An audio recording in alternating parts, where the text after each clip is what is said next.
you're looking through a sextant at things through the sextant. Which one of these represents that, first of all?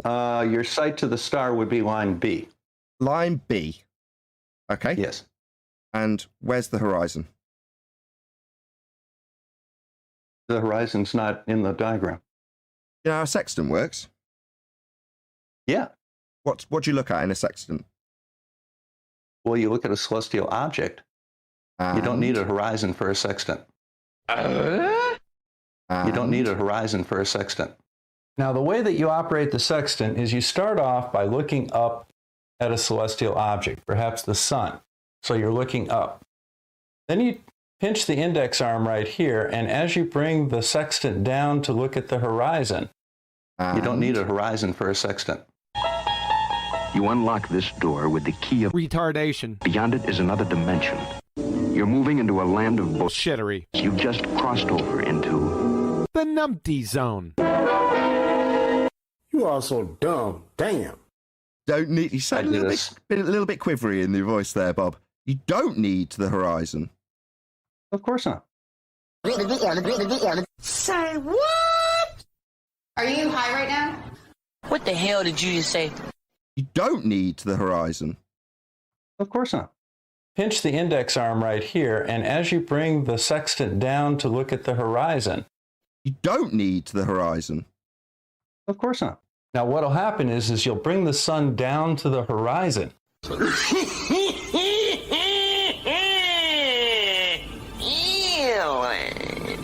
You're just being asked, do you know what dip correction is? If you don't, that's fine. Just say no. If you do, just tell us what dip correction is, Bob. Dip correction is related to the angle formed between your horizontal and the horizon as you look down from an elevated height. You don't need a horizon for a sextant. Pinch the index arm right here, and as you bring the sextant down to look at the horizon, you don't need a horizon for a sextant. Your HS is your angle, is your altitude from the celestial object to the horizon. You don't need a horizon for a sextant. Now what'll happen is you'll bring the sun down to the horizon. Is that what you're stating the horizon dip correction is? Well, you look up to the celestial object and down to the horizon. You don't need a horizon for a sextant. Well, you look up to the celestial object. You don't need a horizon for a sextant. And down to the horizon. So you don't need a horizon with a sextant, no. Everyone stop. Just want to clarify what he said. So you're saying that when you use the sextant, it's literally pointed downwards towards the lower horizon on your sphere. I'm not going to try and get you in a gotcha. I'm just clarifying your position, Bob. That's absolutely correct, Nathan. Fine. You don't need a horizon for a sextant. Now what'll happen is you'll bring the sun down to the horizon. You don't need a horizon for a sextant. Go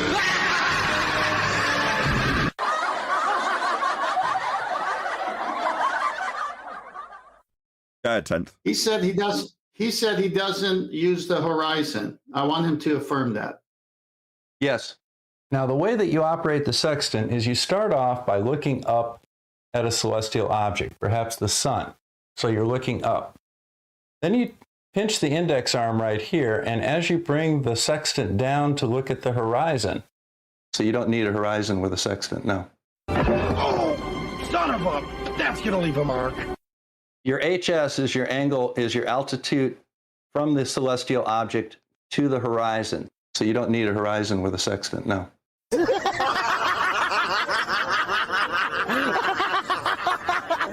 Your HS is your angle, is your altitude from the celestial object to the horizon. So you don't need a horizon with a sextant, no.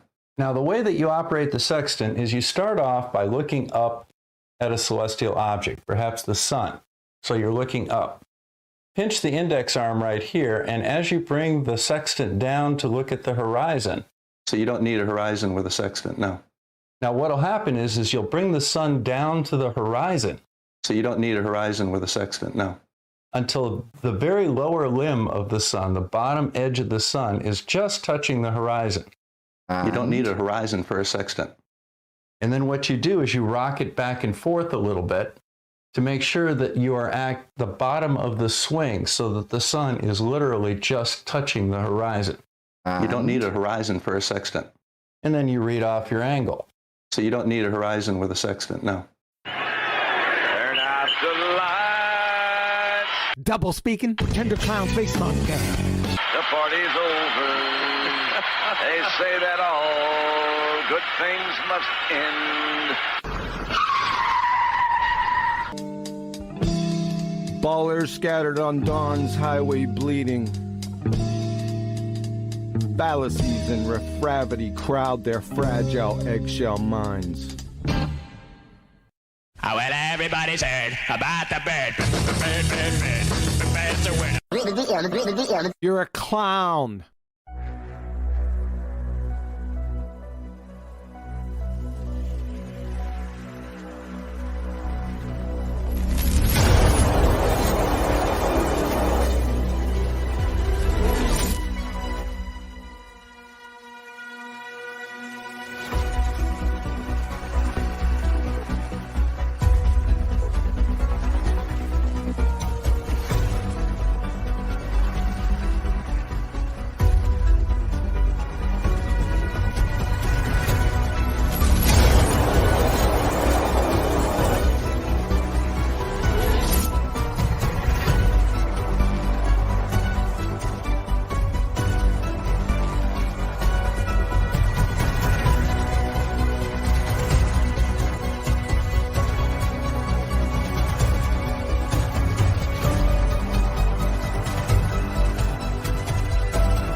Hey guys, welcome to the show.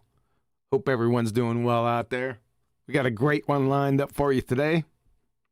Sticking with the scientific method and natural science. Ain't gonna move off that anytime in the future. Well, maybe in the future we'll move off it. As usual, if you'd like to support this channel, there are PayPal and Patreon links in the info box below. Let's head on over to Discord, see if there's anyone in there, because I was by my onesie in the beginning here. Is there anybody out there? QE, it's good to be here. Welcome, all live audience. Welcome to Ballbusters. Uh-oh. Hello. Good evening. I gotta turn you guys up 1 second. Try that again. Getting feedback from Nathan. Charlie, take your stupid face off the camera, or I kick you out of here.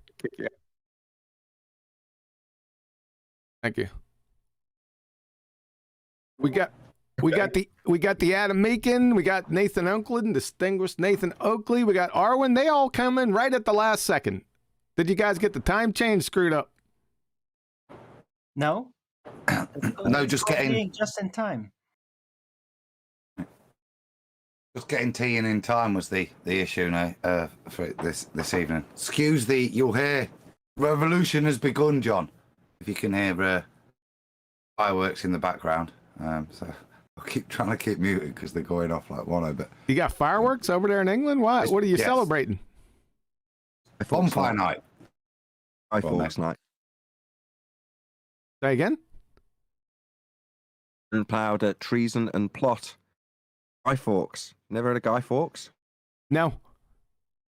I tried to blow up Parliament and got caught. Oh, really? When was that?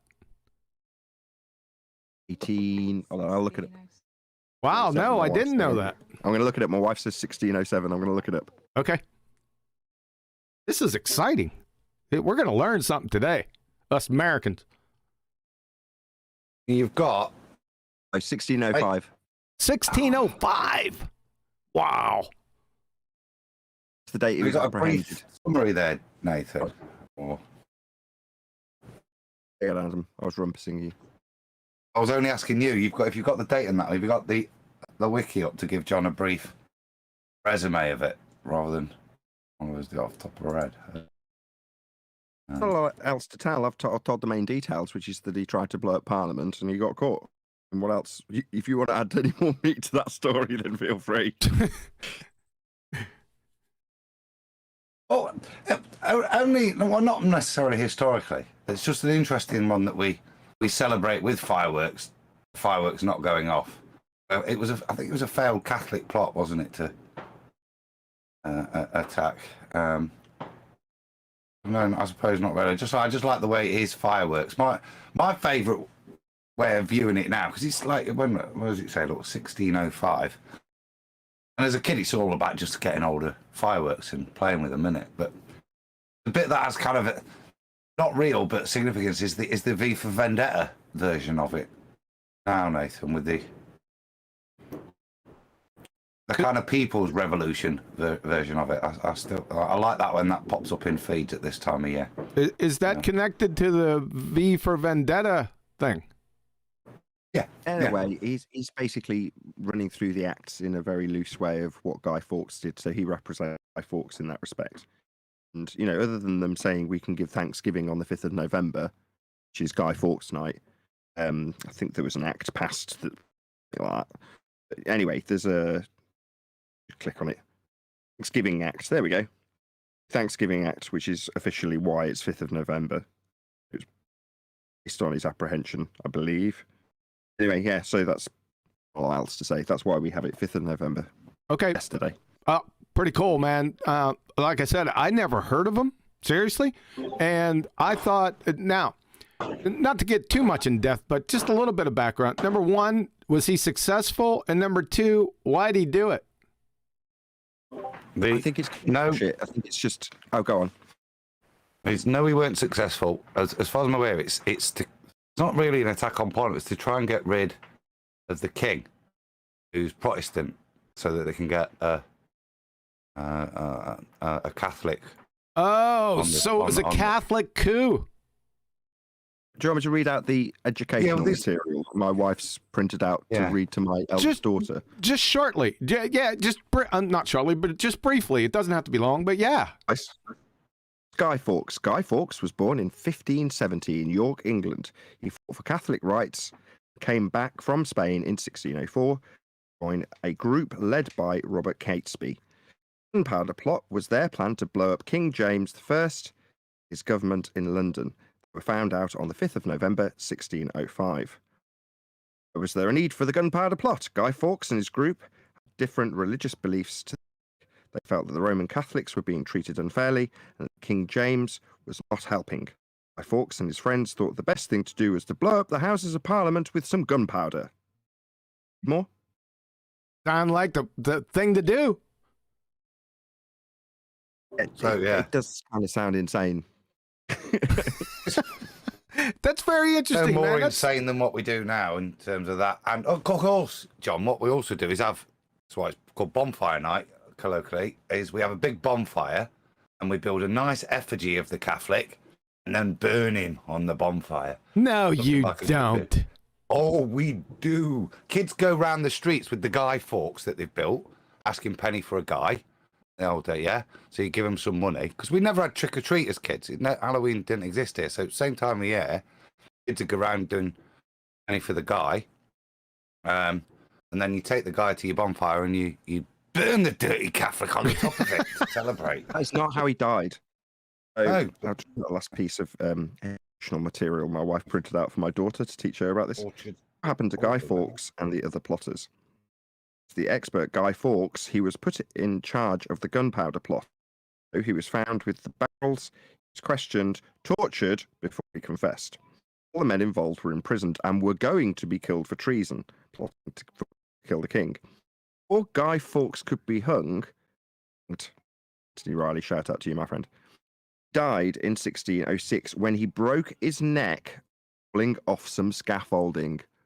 Dun, dun, dun. Was he standing on it backwards? Standing on it backwards, trying to adjust the aerial to get a better reception.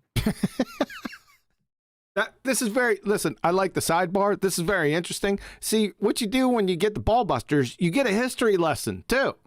You just never know what you're going to get. I like it. I didn't know anything about that guy. No pun intended. The one thing is I will round out with you. Sorry, did you want to add something, Adam? Go ahead if so. I was only going to say you can tell it wasn't planned and it was very impromptu with the lack of material. But yeah, I didn't know that either. I was only apologising for the noise.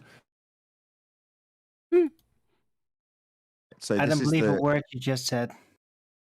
I don't necessarily believe it. I think it's it'll be some logical reason for why we have some celebrations on that particular night. We have celebrations close to this time as well over in the States. It's just not for the same reason. Let's read out the finite rhyme. Remember the 5th of November. Gunpowder, treason, and plot. I see no reason why gunpowder treason should ever be forgot. Guy Fawkes, 'twas his intent, up the king and the parliament. Scores of barrels, powder blue, rolled England to overthrow. By God's mercy he was catched, buck and lantern burning match. Holla boys, let the bells ring. Holla boys, God save the king. What shall we do? Burn him. That is really good, children. yeah. Have a good night, children. Yeah. I like it. I like it a lot, man. Yeah, cool. Next, ring a roses, and we'll learn about the plague. Yeah, we know that one. But you guys got the what are they officially called? Nursery rhymes? Nursery rhymes, yeah. Yeah. Very good. I'm surprised I haven't heard about that before. I didn't pay attention in his... Go ahead. You have V for Vendetta. V for Vendetta's got the gunpowder plot as part of the plot. Ah. I didn't know that. I'm not a big V for Vendetta guy. In fact, I haven't even... I know of it, but I haven't seen it, I don't think. I assume that's the mask is of Guy Fawkes' supposed face as well. No. The anonymous mask is Guy Fawkes. Right. Got it. Very interesting, man. All right. Anything else going on in merry old England? About merry old England, 10th Man recommended that I watched a Mitchell from Australia video. To my shock, got a massive compliment in there from all the ballers all at once. It was amazing. Really? They appreciate that imitation is the greatest form of flattery. They were parroting off one of our sentiments from the show, which was, you'll need R for that. You're going to need a globe for that. I seen that. Yeah, I was laughing. Yeah. Got it. This is, when we say you'll need R for that, the entire argument and 22 months of stonewalling, booger-eating idiots telling us that the horizon's refracted back that statement. In other words, there's a devastating argument that comes before the declarative statement that you'll need R for that, as opposed to just saying need a globe for that without anything to back it whatsoever. And the response is the very thing that they're actually copying. The response that they're doing this in response to is us saying you'll need R for that. So their response when they copy us is to say you'll need a globe for that. No. You'll need R for that is the immediate response back to it. Guys really don't think these things through, do they? No, they They're don't. imitating you. I take it as a massive compliment. Yeah, I'm following you. Yeah, they don't. I like your statement. They really don't think these things through. Yeah, you're right. Yes, exactly. On every single front, on every single topic, it goes on day in and day out. I was in a discussion just a little while ago about the second law of thermodynamics, and this person and these people don't know what the second law of thermodynamics is, but they're talking about it like they do. It's a carnival tent. It's like shooting hippos in a fishbowl. Yep. Thermal in the name. It must be heat. Unbelievable, man. Yeah, I did watch that one, and I thought it was really funny. So let me get this straight. You're going to need a globe for that triangle. Really? Why don't you come on and explain it to us? Bob did in the intro. Oh, Bob's through. Bob Rooney. Bob Rooney. Yeah, he's through. I'll tell you what, man, his subscribers, the scary part is that their subscribers have to be dumber than he is. That's the really scary part. We'll play it over again at the end. Not a surprising part, though. It just blatant doublespeak. First you need a horizon, then you don't need a horizon, and then you do need a horizon, then you don't. Unbelievable. Dunning-Kruger, clinical level. We can move off of him. We got big business to attend to today. The nature of science and the scientific method. I know you guys love it. Yes? Absolutely. Yeah. One of those big cornerstones, one of those big moments, turning points, if you will, in the flat Earth debate. That we recognise the main magic trick being utilised to deceive us all. Utilisation of the empiricism that science offers to grease the skids of just so stories. And what we'll be going over today, this is going to be a lot of fun. We're going to, just a couple topics. We'll see how far we get. Peer review. That'll be right out the gate. Then it starts to get a lot of fun, as if that's not fun enough. Typical baller parrots, and as you know and love them. And I think we may finish up with that. We'll see where we get. Peer review is interesting on account of the fact that I would say 99% of what we have cited to us is actually peer-reviewed, considered to be science, but isn't. Sure, there is peer-reviewed science that's actually science, but I'm saying that the majority of what is cited as being scientific is scientific because it's been peer-reviewed, not because it's been through the method. Right, you got it. Yeah, and most of the baltards, they don't even know what peer review is. I think a few of them have caught a clue because I've told them a number of times. They seem to catch on to this one pretty quick, and they'll let it go. But they'll use peer review as just, like they usually do with refraction or gravity, just to say it, right? Just to put the headline up, but they don't have a clue. It sounds good. Their assumption is there's some verification going on in the peer review process. Right. The person that's checking it over is actually making sure it's right. And so nothing could be further from the truth. Exactly. Well, they don't know how to apply it. They don't know what it means. Right? Peer review, there's a bunch of different types, and different disciplines use it differently. And we'll talk about a couple here. But when they say peer review, of course, they're just parroting, like I said, but they don't know that it's what these publishing houses use, these institutions use, as just a subjective measure. Also, it's sort of like gatekeeping, because you don't want to put forth anything that, how would we say it, that philosophically might bust up your publishing house or magazine. So what happens is they hire the editor hires a bunch of referees. Those are alleged subject matter experts in the discipline. And what happens is when you submit a paper to get published in that publishing house, well, then the editor sends that study, just paper, to some guys and gals that are sitting in a room with really bad coffee breath and a bad case of rickets with a highlighter. And what they do is they just go through the paper study and they just identify things that could potentially be wrong. They don't do anything. They're not doing any experiments or anything, right? They just got a highlighter. And if the subject matter is off from what the publishing house wants or the editor wants, then they just kick it, right? They'll just kick it out. So that's exactly what peer review is.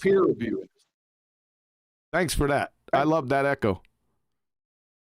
Good. Any questions on that for anyone on the panel? Any other thoughts? That's what it is. And that's, as I say, the bulk of what they claim is science. Yeah, but it's subjective, right? And we're not talking about subjective. We're completely out of the category. It's not part of the scientific method whatsoever. And we're looking at objectivity. That's the whole point of the scientific method, to be objective. So why would you consecrate it by something subjective? It's non sequitur. Right from the get-go. But like I said, most people don't know what peer review is. They just, but peer-reviewed, that makes it a golden goose. It's a carnival tent out there, man. All right. Let's get into it. How about that? Yeah, sure. Yeah. Unless you want to say Mitch has joined since. Yep, Mitchell from Australia. I heard of him. Hey guys, what's up? Thanks for having me on Ballbusters. Sorry I'm late. Evening, Mitchell. Wow, that's you guys sound motivated, man. You sure you aren't motivational speakers? Doesn't even come up there yet, Mitch. The sun, yeah, no, the sun's been up for a bit. No, we've had some thunderstorms. We're having wild weather the last few weeks. Hail, thunderstorms, wild wind. It's been pretty cool. Let me turn you up, Mitchell. There you go. You should be good now. All right, we ready to get into this? I think you already affirmed me a couple seconds ago, Nathan. Hold on, let me get set up. Boom. All right, we're ready to go. All right, just a brief review. The scientific method. If you haven't heard of it before or have never seen it, we went over it earlier in the previous presentations. It's dotted all through here, obviously, because we're talking about the scientific method. It's got to be in here. I did highlight 3 steps that stand out. It's not that the other steps aren't important, but we don't need to get bogged down. They're mainly administrative and logistical. Like I said, it doesn't make them unimportant. It's just that we want to concentrate on these 3. So step 1, observe a phenomena. That gives you your dependent variable. Step 3, construct formal hypothesis. That is the independent variable, dependent variable relationship. And step 4, test an experiment. We can go through the rest of them. All of them are important. Like I said, literature review, analyze data, validate or invalidate hypothesis, and report results. Does anyone see the next subject in here anywhere? There it is right there. You see it right there? Peer review. You see that in here? Yeah, there's a good reason why. It's not there. And this isn't peer review. That's just reporting results. That's where it ends. There's a hard line right through there. It ends right there. So, peer review. And like I said, we already went over, I already explained earlier. If you weren't seated, just scroll back a little bit or rewind a little bit and it'll tell you what peer review actually is. It is the antithesis of actual science. Number 1, show the peer review step in the scientific method. Like I said, but it's not here. You'll never find it. All right. Why would you? Number 2, the scientific method was created to rid the landscape of bias. Loudest voices, ruling class, majority, that's votes, consensus, opinions, etc. Like I said, that's the subjective. By instituting a method solely focused on the objective, the empirical, which means observable, testable, repeatable, and falsifiable. The goal of the scientific method. The spinning space monkeys mindlessly appeal to it, and when I mean appeal, they just peer-reviewed, because it's the only way to get their fairy tales into the mix, whereby bastardizing it. So they justify it by saying peer review, but there's no substance. There's nothing there. They think just by stating the phrase peer review, it endows it with magic friggin' powers from Middle Earth or something. Who knows? So number 3, Catholic priests have also been banking on their internal peer review for centuries. Baltard science, that is religion, has much in common with theirs. Number 4, this is quite interesting. From Richard Smith, MD, former editor of the British Medical Journal, that has a high impact factor, by the way, but I digress, has claimed that peer review is ineffective, largely a lottery, anti-innovatory, slow, expensive, wasteful of scientific time, inefficient, easily abused, prone to bias, unable to detect fraud, and irrelevant. Yeah, I love that one. He's exactly right, too. I think he's taken some of the glitter off the peer review. I don't know. Does this sound negative or positive to you? This is really good right here. So this is Goodstein, Conduct and Misconduct in Science from Caltech in 2002. Listen to this closely. Editors of scientific journals and program officers at the funding agencies have the most to gain from peer review, and they steadfastly refuse to believe that anything might be wrong with the system. Their jobs are made easier because they have never had to take responsibility for decisions. They are also never called to account for their choice of referees, who in any case always have the proper credentials. Since the referees perform a professional service almost always without pay, the primary responsibility of the editor or program officer is to protect the referee. Thus, referees are never called to account for what they write in their reviews. As a result, referees are able, with relative impunity, to delay or deny funding or publication to their rivals. When misconduct of this kind occurs, it is the referee who is guilty, but it is the editors and program officers who are responsible for propagating a corrupt system that makes misconduct almost inevitable. This is the kind of misconduct that is, I fear, rampant in all fields of science, not only biomedical science.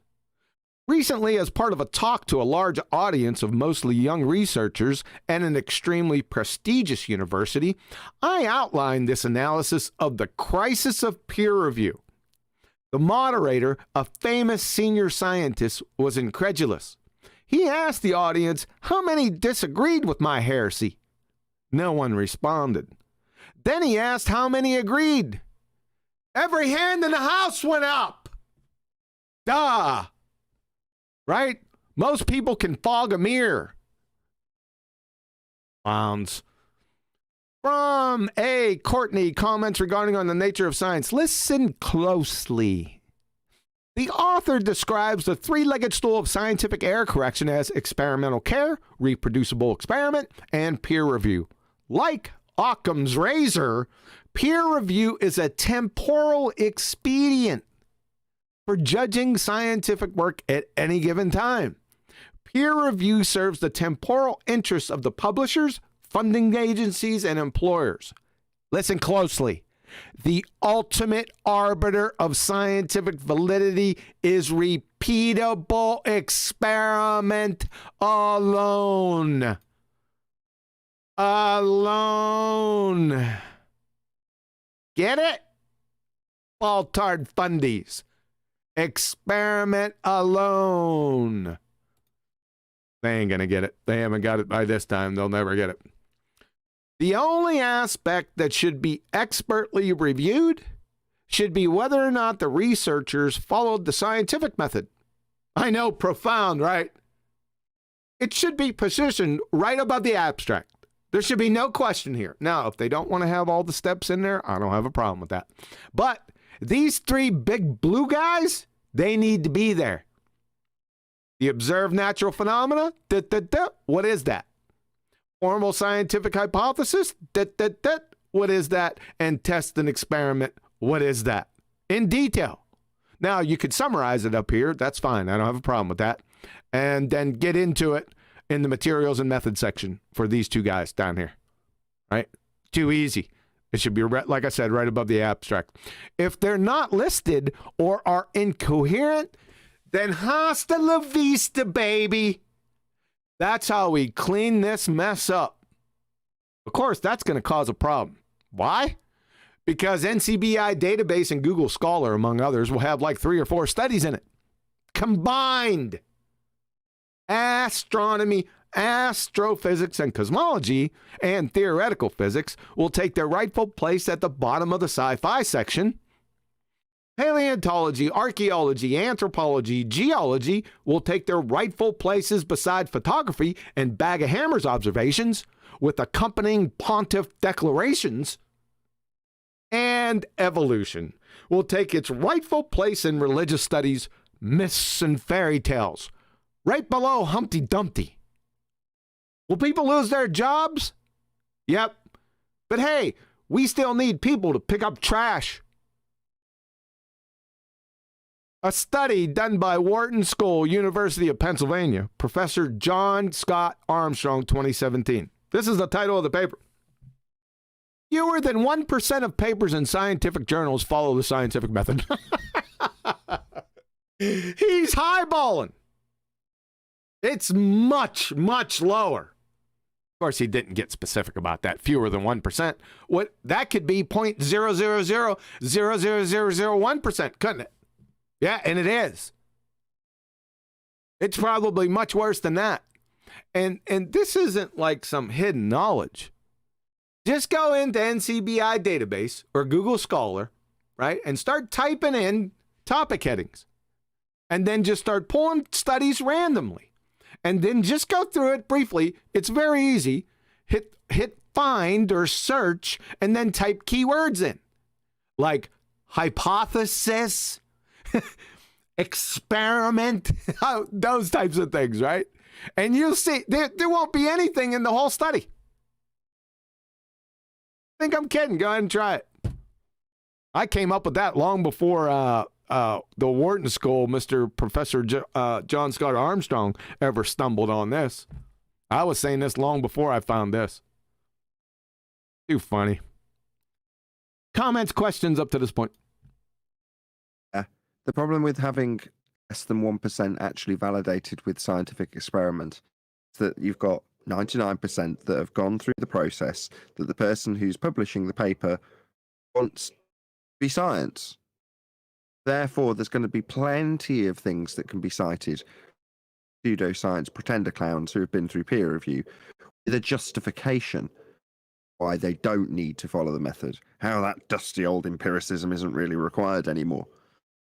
At some level, I feel that the majority, that would be the 99% that aren't scientific, know at some level that they're not actually adhering to science. They just tell themselves it's okay through their peer review process.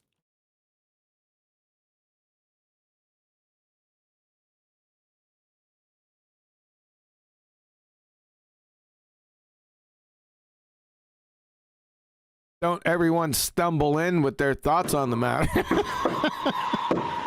There's a reason I can't talk. Can you hear his fireworks? Yeah, I can. They're really going off, boy, along with his fan. The fan's off. I was about to, but it stopped. All we can hear is the fan. Yeah, I mean, I think the first bit really summarised it for me. It's a publishing house decision process, which seems to now be empowered with granting of peer review and getting it published tends to allow funding follow it. It's a qualifier for funding. You can kind of see the Ponzi scheme that's going off, really. As you've highlighted, it doesn't. There's people involved, probably people who've tried to have valid work published and can't. They highlight that it doesn't really certainly has no role in the scientific process, and if anything, with a little bit of review, like you've demonstrated there, it appears to be a gatekeeping method. And on there. Yeah, they used to say back in the day, I remember when I first came out here, especially in the Evo-tard land, why aren't there any peer-reviewed papers in the secular scientific journals? Well, they're debunking the secular scientific journals, right? It's just like you're not going to have a whole bunch of, how would you say, things exposing Catholic priests in their peer review process, right? It's just not going to happen. You're not going to catch, the negative things in the Catholic ministries looking at the Catholic ministries. It sort of makes sense. It's like covering your own butt. You're not going to, don't crap where you eat. In other words, hope everyone gets that. Asking, are there any portable hot dog vendors near the Department of Health? Yeah, exactly. They'll shut them all down, don't they? Why would there be any hot dog vendors there? Exactly. Yeah, you got it. I think everyone gets that. I don't think it's any mystery. Go ahead, Arwen. Getting some feedback. Yeah. So basically, the peer review system is more of a political natured system than a, well, what do you call it, scientific system? Yes. Political and subjective, yes. Exactly. Cool. All right, let's rock on, man. This out of here. There, and we should be golden. Yep. Before you start, I also wanted to say that peer reviews lead to oceanic trade agreements you might have trouble getting out of.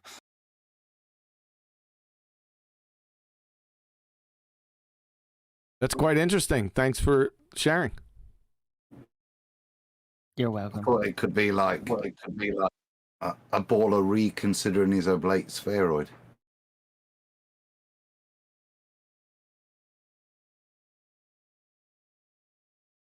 Fair enough. It could get very convoluted indeed. All right. How about we move on to typical baller parrots? You guys are all familiar with these. We'll go through them. Science never proves things. Science is self-correcting. And science is always changing. We've all heard these before, right? Well, we hear them daily. At least I do. So why do they say that is mindlessly these belly-laughing fallacious train wrecks? Why do they do that? It's almost automatic, right? It comes from the autonomic nervous system. It's just, that's what bagaks are. Well, it's they need flexibility when their previous just-so stories that were being peddled as science get friggin' pummeled. Right? So they need that as a fallback, right? As stick save. It's just science correcting itself, right? Yeah, they, like I said, they could just pivot and say science correcting itself. Right? Yeah, it's stupid. Right? Everyone knows that if you hear it, you're like, wait a second, what? Didn't we just debunk that? You're trying to, no. You're not changing your story on us. Science never proves things. This is running rampant now. It goes through its evolution But it always comes back around. I heard it the other day. Science never proves things, and you got the numpties over at Gamma Pandas. Because he's big on this. Science never proves things, and then all his worshipers when they come outside the little cathedral and start parroting this nonsense, they just get their asses handed to them. So keep doing it. We love it. First of all, it's a reification fallacy. Science isn't an entity. It doesn't take action or have volition. It's a method, the scientific method, right off the cusp. And the scientific method, or the scientists using the scientific method, don't prove things, really. Let's go to courses at lumenlearning.com. Biology for majors, forming a hypothesis. When conducting scientific experiments, researchers develop hypotheses to guide experimental design. A hypothesis is a suggested explanation that is both testable and falsifiable. You must be able to test your hypothesis. Here it comes. And it must be possible to prove your hypothesis true or false. This is duh. Right? Why do I even have to post this? But I do. I've been doing it for years. But they'll just whistle by it. I could just stop. I mean, like I said, I don't even need this. It's self-evident. Right? But nonetheless, from Genome Research, 1999, Cold Spring Harbor Laboratory, students are taught that the proper way to do science is through following steps. First, devise a hypothesis, and then design experiments that will what? Prove or disprove their theory. Well, yeah, duh. The conscientious scientist follows this with a deliberate collection of data from these carefully crafted experiments, and the data prove or disprove the aforementioned theory. Should be a hypothesis right there, but I'll let him go. Thereby placing a new stepping stone in the path through the jungle of our unknown universe. I love that colorful language. It seems obvious, yeah, it does, that this is the appropriate way of moving forward in science. In fact, this is pretty funny. In fact, in most published papers, the hypothesis is put forth, followed by experimental proof. Ending with a statement of the veracity of the theory and potential future steps. Now, we already said that this doesn't happen right here, right? This is the way it should be, right? They're talking about that's the way it should be, but it's not.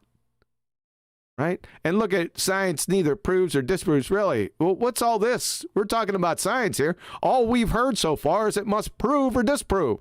Prove, experimental proof. And you're saying that there's no proof in science? Something's not lining up. Maybe the experts are the actual dumbasses, and you're the experts, baltards. Maybe that's the case. Clowns. From Anne-Marie Helmstein, PhD, Biomedical Sciences. A hypothesis is a tentative answer to a scientific question.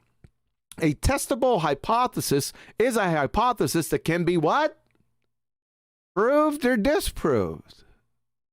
Duh. As a result of testing, data collection, or experiments. Only testable hypotheses can be used to conceive and perform an experiment using the scientific method. Requirements for a testable hypothesis. In order to be considered testable, two criteria must be met. It must be possible to prove that the hypothesis is true. It must be possible to prove the hypothesis is false. It must be possible to reproduce the results of the hypothesis. This is juvenile. I mean, why did she even have to go into this depth? I don't know. I'm glad she did to expose these numpty dipshits. Experiment from McClellan Kristen. Once the hypothesis has been established, it is time to test it. This process of experimentation is what sets science apart from other disciplines. If you don't have experiment, then it's not science. What makes science natural science is experimentation. That's what makes it what it is. It's an inherent characteristic of it. Get it? The process of experimentation is what sets science apart from other disciplines. It leads to discoveries every day. An experiment is designed to do what? Prove or disprove. Well, the Baltards are saying that science doesn't do this. But the experts in their field are saying it does. Huh, that's interesting. If your prediction is correct, you will not be able to reject the hypothesis. Yeah, duh, that's what we've been saying for years.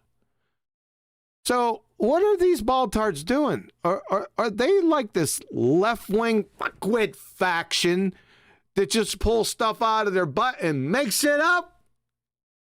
Sounds like it, doesn't it? Yeah, it sure does. Let's go with the King Bopper, Dr. Craig Venter, the King geneticist, the geneticist of geneticists. He's like E.F. Hutton. When he talks, people shut up. Rightfully so. Let's hear what he has to say on the topic. You know, there's some things we can do in science in terms of proving certain things in life we discover. It's over.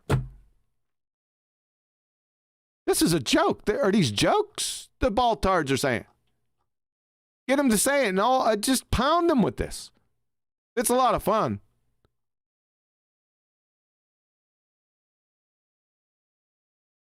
Another one this is from the Incoherent library of pretend to clown numpty dipshits over at Gem Pandas. He's convinced all of his parishioners that proof is not evidence. He's done that. They'll come out, evidence isn't proof. Really? Just go to the simple definition. Merriam-Webster, evidence, an outward sign, indication. B, something that furnishes proof. It has proof right in the definition of evidence. From Oxford dictionaries, proof, evidence. It's the first word. Or argument establishing a fact or truth of a statement. Duh. From Collins Dictionary, prove. I like this one, to test by experiment. Right. That's how easy it is just to pummel these idiots. Because like I said, they're a left-wing faction that just makes stuff up. They change the meanings of words and convolute everything. They're morons. Proof, synonyms, confirmation, evidence, validation. From the University of Rochester Physics Labs, a scientific theory represents a hypothesis or group of related hypotheses which has been confirmed, proven, see it up here, through repeated experimental tests. From Wiki, their alma mater, an experiment is a procedure carried out to support, refute, or validate a hypothesis. What are they saying? Validation? Proof. Ergo, experiments prove or disprove hypotheses. Duh. Here comes the cowbell. Scientists using the scientific method have proven, we ready? Water boils at 212 degrees Fahrenheit, 100 degrees Celsius at sea level. 1 atmosphere of pressure, 101 kilopascals, or 14.7 psi. Combustion is a result of oxidation reactions. Information is only caused by intelligent agency. Lack of insulin with type 1 diabetes patients results in diabetic ketoacidosis. Lack of vitamin C intake in humans results in scurvy. Knowledge or the existence of the witch path information collapses the wave function. The rapid motion and collision of molecules with the walls of the container causes gas pressure. Magnetism is caused by the motion of electric charge. The Coriolis force is caused by 2 different reference frames, one rotating coordinate non-inertial and one non-rotating coordinate system inertial. Gluconeogenesis results in the production of glucose from specific non-carbohydrate precursors. These are absolutely true, proven, inviolable, never to be falsified, ever.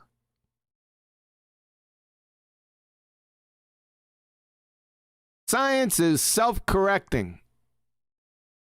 The poster child and undisputed champion of the world, evolution, for this nonsense. Punctuated Equilibrium, brought to you by Stephen Jay Gould and Niles Eldridge. Dr. Niles Eldredge, curator of invertebrate paleontology at the American Museum of Natural History. Check this out. From the myths of human evolution. Darwin's prediction of rampant, albeit gradual, change affecting all lineages through time is refuted. The record is there, and the record speaks for tremendous anatomical conservatism. Change in the manner Darwin expected is just not found in the fossil record. I don't know how you can take this statement any other way than the self-evident, well, duh. He's refuted. Now, Darwin didn't come up with any scientific theory or hypothesis. His speculation was refuted, right? But what do we get? Well, we get these two knuckle draggers, Stephen Jay Gould and Niles Eldredge. You know, they got to pivot now because they have to save this nonsense. So they came up with what's called punctuated equilibrium. What I used to call non-change change. So the hypothesis that evolutionary development is marked by isolated episodes of rapid speciation between long periods of little or no change. So no change change. What's this? Well, that's called a ad hoc hypothesis. What's an ad hoc hypothesis? It's one created to explain away facts that seem to refute one's belief or theory. Ad hoc hypotheses are common in paranormal research and in the work of pseudoscientists. They're dead. From their alma mater wiki, an ad hoc hypothesis is a hypothesis added to a theory in order to save it from being falsified. It's very easy to tell, right? If it's a shapeshifter and evolution is the king shapeshifter, it'll change right in front of your eyes. You'll defeat one thing, it'll change into another thing. They'll just pop up another definition of it, right? That's how they do it. That's why I always ask them to define it, right? And then get your popcorn. Science is always changing. That's another one that we get, right? Really? So these scientific proofs, the boatload that I've gone over here in the last couple minutes, they always change? Really? So the lack of vitamin C intake in human results in scurvy, that's changed? Huh. I didn't get the memo. The lack of insulin with type 1 diabetes patients results in diabetic ketoacidosis, that's changed? Really? Does the water boiling temperature at sea level change? You wouldn't think so, right? They're not always changing. They're just making stuff up. That's all they can do. Pseudoscience just so stories, however, always change. Yes, they do. Why? Because they need their ad hoc hypotheses because they've been falsified. Most of them aren't even science to begin with. We're just falsifying their just so stories. They're never, like I said, they're never scientifically validated to begin with. None of them. Let's stop here. Questions, comments? I don't really understand why they don't get the context of evidence being proof. It's contextualized in a court case. It's publicized on TV. It was thrown out because of lack of evidence. See, the counter to that is if they had enough evidence, they prosecuted the person. I realize I'm transposing this into a legal rather than scientific terminology. Yeah, I started to get the chills. Yeah, and just to give people context, most of our opponents on the anti-flat Earth side say, well, no. Builds up a picture of evidence. It's like, no, evidence is proof. In other words, if it's evidence, it's proof. If it's proof, it's evidence. And scientific evidence is evidence that's come about experimentation. Experimentation being based on hypotheses, cause and effect relationships based on phenomena that observed, assumed the cause of, varied it, and proved it's the cause. It's scientific evidence. We're in a society. This is a little bit off the that you've gone on to, but we went on Steve McRae's. It was absolutely gobsmacked. I can't remember how many years ago this was. Chris Monk and Anthony Riley at my side. Question was posed in terms of whether or not we live in a reality-based or a consensus-based reality, rather. The answer, which sort of, confident in what I'd get, wasn't what I got. In other words, the answer, yes, we do live in a consensus-based reality. At the present talking about how they need wiggle room, ability to change their just so story if somebody pummels it. Well, that is as a result of a consensus-based reality rather than one that's based on science. Everything in your list, I was so tempted to interrupt. It's just to obviously the point of the whole presentation is that this is science. Every piece of evidence that was presented, none of it's going to get challenged. In terms of scurvy, are you going to suddenly find that changes? No. Why? Well, because it's empirically validated. You know what the effect was. Of it was. It's infallible. That's never going to change. That's what is offered by the scientific method. Just a shame that we live in a census-based reality. Some of the commenters out there, not necessarily again on topic in terms of science, sometimes it is, but they are in relief comes from the fact that the majority of people are shown wrong, and they're like, well, why isn't the 10 million other of you who understand the truth? Don't phrase it that way. In other words, the fact that the consensus is behind whatever nonsense everybody believes in, that's good enough for a lot of entities that visit our little corner of the internet.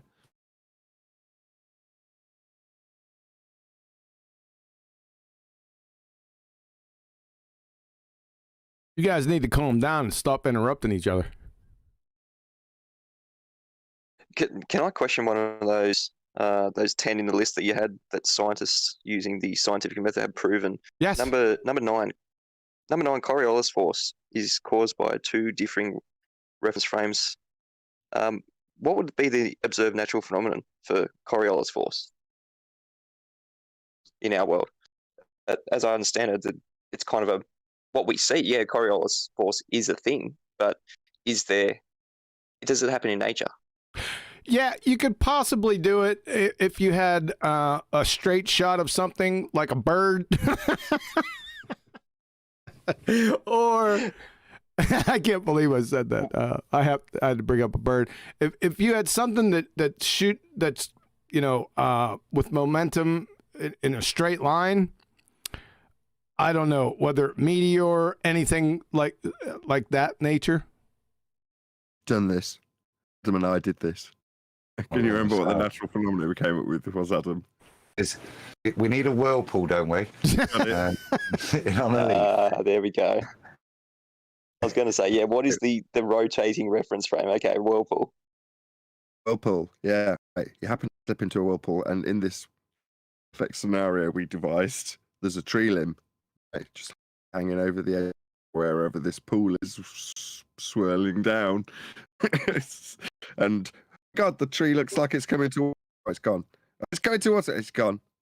There you go. There's your Coriolis force observed naturally. Yeah, notice, Globe Believers, how it's not the rotating reference frame of the Earth, because that can't be put through the scientific method. That is not scientifically proven. It cannot be. This is why the scientific method is very triggering for Globe Believers. They have to say that science does not prove things, because whether they know or not, the scientific method absolutely pokes holes in everything to do with the globe. Nothing to do with the globe can be put through the scientific method. Hence why they have to say that science does not prove things.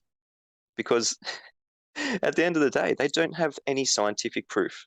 And that's why it's so devastating. There's entire industries built off the heliocentric model. I mean, look at NASA, how we're going into how much money there is in peer review, how much money there is in the political aspects of what they think science is. Look at NASA, $63 million a day. That's just one aspect, one country's aspect of what the heliocentric model can give for the world. How much money there is in that. There is no money in proving that we are on a flat Earth, a non-rotating Earth, an enclosed Earth. There's no money in that. There's money in exploring outside of what we think we live in. And there lies the deception. The cart before the horse. I think it's that there's money in heliocentrism. The heliocentric model offers a certain degree of control that should not be. Therefore, money is pumped into it. It's not that it's a profitable endeavor. It's a non-existent. It's like saying there's money in Narnia.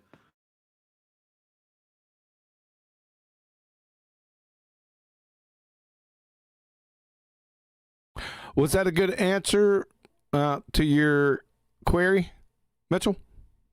About the Coriolis force? Yeah, you need to have something that flies straight. Yeah. I was just going to be questioning what the rotating reference frame is, but in that situation of the whirlpool, yep. Okay. Not the whirlpool. You need something that flies straight on the Earth. You could choose a bird would probably not be a good example because you'd have to validate it's flying straight. Natural phenomena, to answer your question, is apparent deflection. Right. Yes. You've got to assume in the scenario where you observe apparent, that's not actual deflection of anything, actual reference frame, you are, by assumption, already under the understanding that you are in a non-inertial turning reference frame. Have to have that prerequisite. That is to say, we've even started to validate this. Yeah, you can easily tie it into a phenomenon. The not actual deflection observed from a non-inertial turning reference frame is, as I was racking my brains, the most concise way you describe that natural phenomena.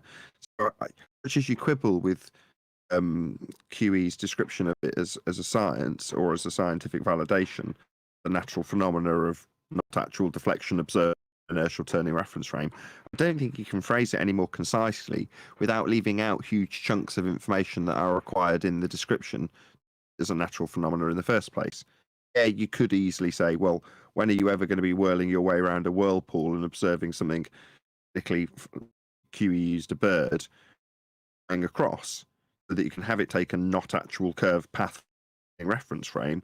Well, that's quite a fetched scenario. It doesn't change the fact that it can be described as a natural phenomenon because you can observe it in nature. There are ways to observe Coriolis deflection that is not actual drift from a turning reference frame on the flat surface that's not rotating that we experience. There are things that do naturally rotate. There are things that you could observe whilst in or on those rotating, whatever they are, and see this not actual deflection. So I argue it's a bit of a stretch.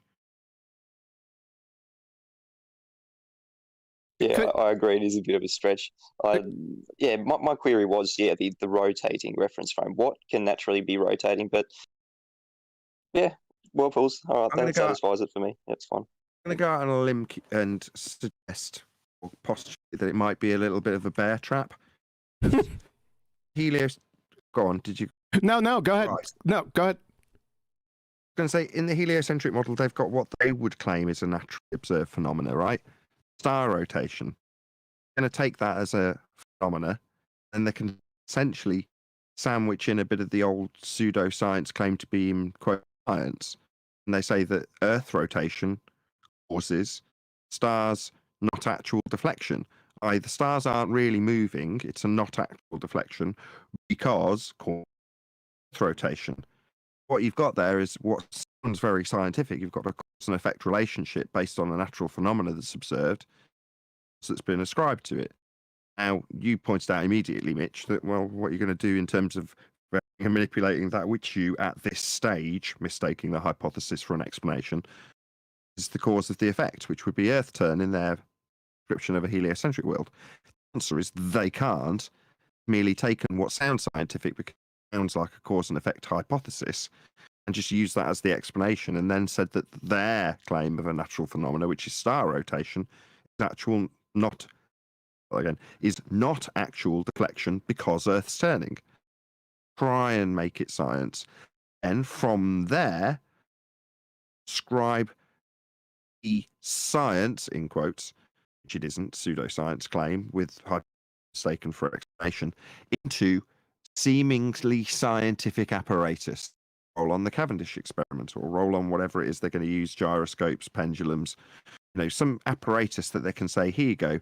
This is the effect we're describing when we say Earth turns actual deflection in the stars here on the ground. Now, they leave out the in-between bit between us and the stars, which is to say that, okay, see deviation in a gyro or deviation in a pendulum because Earth's turning beneath it. Second, non-inertial turning reference frame.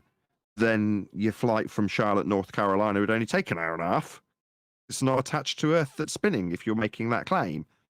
Stars drift because we're turning beneath them. Gyro drifts because we're turning beneath it. Pendulum drifts, we're turning beneath it. These are all not actual deflection effects claimed to be caused by Earth turning. The elephant in the room being nothing actually exhibits this effect beyond the pseudoscience claim in the first place, with star rotation as the phenomena. The apparatus claim has got a phenomena built within it. In other words, if you see a deflection or you see at whatever they're claiming, 15 degrees an hour in this case, ascribe that effect in a man-made device to their original claim of Coriolis deflection in the stars. Now, as concise as I can get that little screw of nonsense, and there's plenty of weasel room within that gaggle screw of nonsense. Average Joe Fundy, burden of proof when it doesn't occur. In other words, that it should only take an hour and a half if Earth's turning underneath the plane, suddenly becomes the anti-flat earthers' excuse to say, so you are claiming that that flight should take an hour and a half because Earth's turning underneath. No, no, no. We don't see that. Obviously not happening. Moving away from the claim of Coriolis effect. Our anti-flat earth opponents will typically argue against seeing the effect.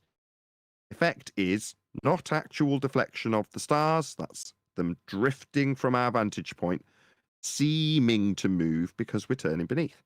Validate it with science. It's a hypothesis mistaken as an explanation, and it's backed with pseudoscience apparatus where the phenomena is happening within the device and then ascribed to the same effect in the stars. Okay. Yeah, it's a very difficult one for globe believers, heliocentric believers. The Earth turning. What is the observed natural phenomenon for Earth turning? It fast becomes the IV in the independent method, in the scientific method for the globe believers, because they have no natural phenomenon for the globe. That's correct. Turning. That's correct. You got it right. So they have to immediately assume that the globe is already turning. Yep. And then look at the stars. It gets very convoluted. Yeah. Yeah. Yeah, it does. That's a little. Hold on a second, Armin. That's a little weaker one. I might take a closer look at that one. That's been in there for a couple years now, but I might have to take a closer look at that. Good point. Right. So yeah, when it comes to the Earth spin and for ballers their need to prove it, the only way to really do it is to make it a variable and basically disconnect from the rotating reference frame, right? And then like they are obligated to prove the deviation in order to prove the Earth spin. So this entire anti-flat earther position of no, we aren't expecting any deviation is very counterproductive to actually provide support for their model. To put that another way, they say there's Coriolis effect, globe Earth. Prove there's Coriolis effect on a globe Earth by showing it's happened. Doesn't happen. They can't show it happening. It doesn't occur. That is indeed their claim. Regardless of the argy-bargy that goes on in between, when we point out we don't have any drift, and then them flipping the proof and telling us that we claim there's reference frames that should show drift when we're not claiming anything of the sort. But the bottom line is, prerequisite of a turning Earth, it must have drift turning Earth. That would be Coriolis effect, the very thing they claim. It just doesn't happen. You and your reference frames have been ruined. Mm-hmm. And that's meant to be directed at us. We don't have reference frames. That is firmly on the side of the globe.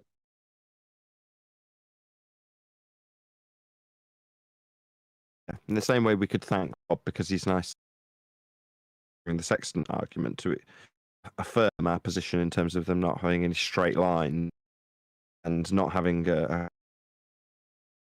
Hey Nathan. the geometry. Hey Nathan, you're chopping a little bit, man. Could you drop out and come back in?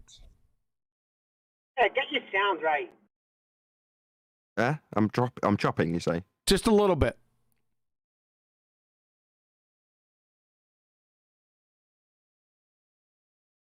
Blaming on the projection screen.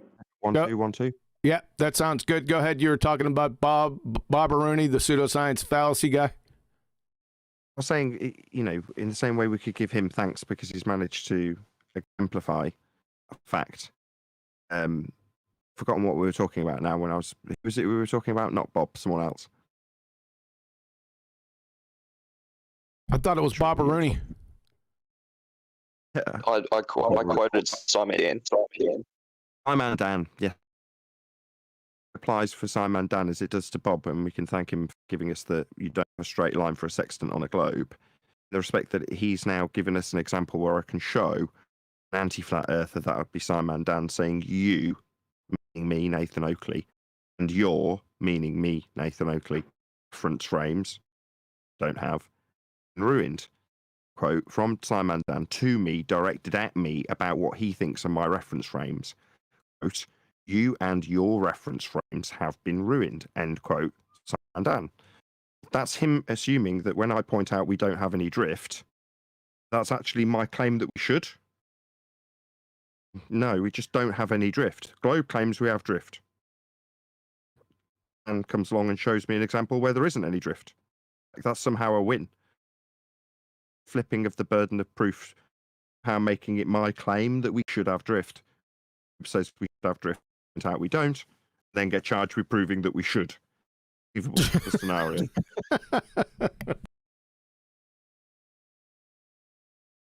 Can I say something? Hello, everyone. Negative. Right. No, go ahead, man. Normal procedure. Well, we kind of do have reference frames. We have a stationary one that we're standing on. Then we have a rotating one that goes on above our heads.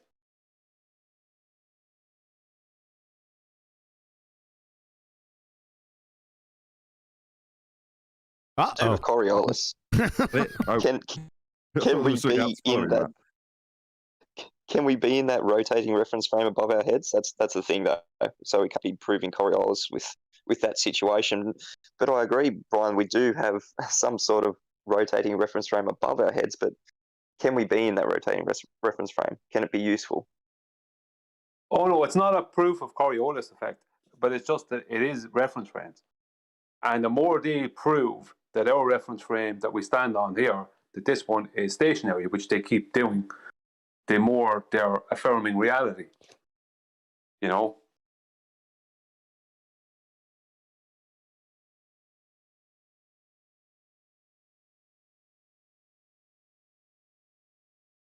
Any comment?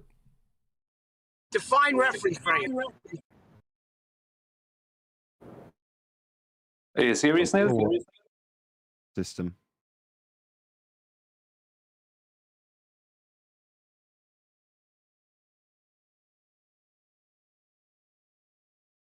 Go ahead. Me? Say again? Coordinate system. Yeah, it's correct. There was a guy in chat claiming there's no such thing as any reference frames. Nathan Oakley's got it all wrong. Nathan Oakley wrong? No chance. I agree. When we show there aren't any reference frames that imply a globe Earth causing not deflection, Coriolis effect, Fundy throwing his arms in the air is lost, or wiping your hand across the table when you lose at cards. Run any reference frames. That's a good illustration.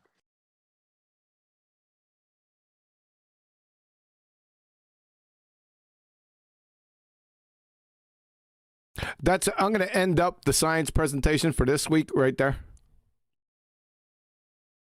If y'all don't mind.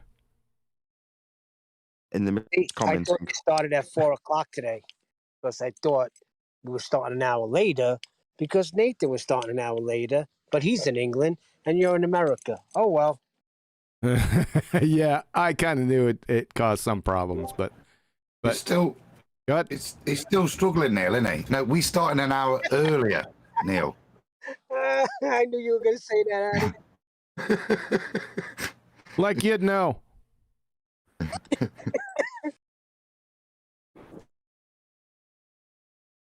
of a nightmare here. The kids eating when I go on. I just you put out a pre-show clip. Useful. And even when you got started, the kids running around and getting bathed and finishing off food and all that sort of stuff. So 6 o'clock start early. Was it 7 o'clock? It was 7 o'clock start for you. Yeah. But it's going to change because we turn our clocks back later this evening. Thank God for that. So it's going to go back to the same old. Would you thank God for that interesting turn of phrase? I know it was just a set phrase, but be pleased about them with the clocks. Or would you be thankful?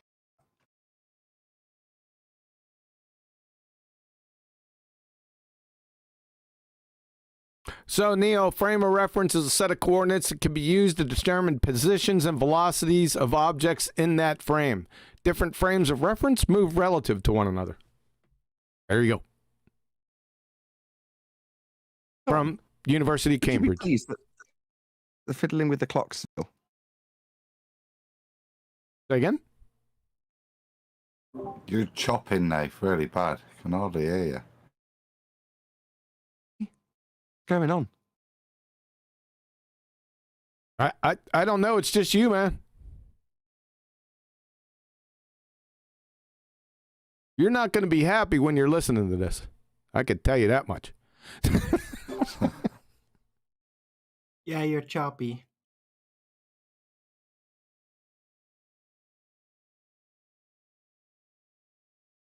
It's the implosives. It's the plosives. Thanks, Brian. He gives you a hard time about them. He does. Yeah. I'm so insecure about it now, right? That when he's done his mission well, because whenever I quickly think there's a P coming, I'm here. Oh no! They're moving back from the microphone when you want to say the word power. Yeah, it's too funny. He's giving me a complex with it, no doubt about it. Well, he decided, hell, he ain't coming back. That's it. I've had enough. If I'm not sounding crisp and clear, that's it.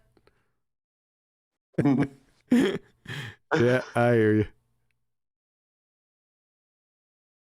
We all have our obsessions.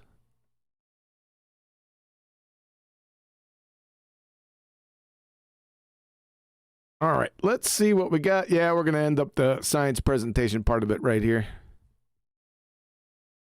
Any questions, comments, or concerns? I am now looking at chat. So if you want to call me names, now is the time. In these presentations, QE, have we mentioned pseudoscience yet? And what pseudoscience is? I think a couple times we're gonna expose it next time, legitimately and systematically. Great, because that's where this all leads. Because at the end of the day, the globe model, the heliocentric model, claim to have science. They claim to have scientific validity. They claim to have the backing of science. And obviously, after going through these presentations, we can see that they do not have any claim of science. Nothing that the globe model has claimed can be put through the scientific method. And hence, that's where this leads, pseudoscience. The claim of having science without putting that claim through the scientific method. And that's where I'd like this to go anyway. So that's great. You're going to bring that up in a future presentation. Yeah, it's going to be next week's presentation. In fact, it's going to be, like I said, I mentioned it here today, but we're going to get explicit with it next time when we're talking about logic and the scientific method. We'll expose it, just one part of it with induction, but it's an underlying theme throughout. Whatever is not science, that is observed natural phenomena, hypothesis construction, validated experiment, and says they don't have that, and then they say that they are science, then that's pseudoscience. Essentially. Yeah, exactly. That's where this needs to go. That is the underlying theme here. That because, like I said, the globe model, in every step of the way, claim that they have the backing of science, claim that they have the scientific proof, but then say that science doesn't prove things because they know that every aspect of their globe, of their heliocentric model, cannot be put through the scientific method. And hence, all they have is pseudoscience. And then it gets thrown back at us. We get told by globe believers, show us your science for the flat Earth. The difference between that is we don't claim that we have science proving the flat Earth. So we do not have pseudoscience. I don't know, maybe there is a way to scientifically prove the flat Earth, but I don't. If anyone is claiming that on the flat Earth side at the moment, they're going to have to put a really good case forward to put through whatever they claim through the scientific method, because as it stands, I don't, correct me if I'm wrong, we don't claim something is being scientifically proven to prove the flat Earth, and that would be pseudoscience. We already went over that part. Okay, was that when I wasn't here? Hold on a second. Nathan, yeah, go ahead. Mic check. Check. Can you hear me okay? Can you give us a full sentence radio check? 1 2 1 2 1 2. Subscribe to Nathan Oakley 1980 and Nathan Oakley respectively. Perfect. Yeah, miles better. Just got to answer Mitchell. No, we don't claim that you can validate flat Earth scientifically, and no, you can't validate it. It's not a cause and effect question.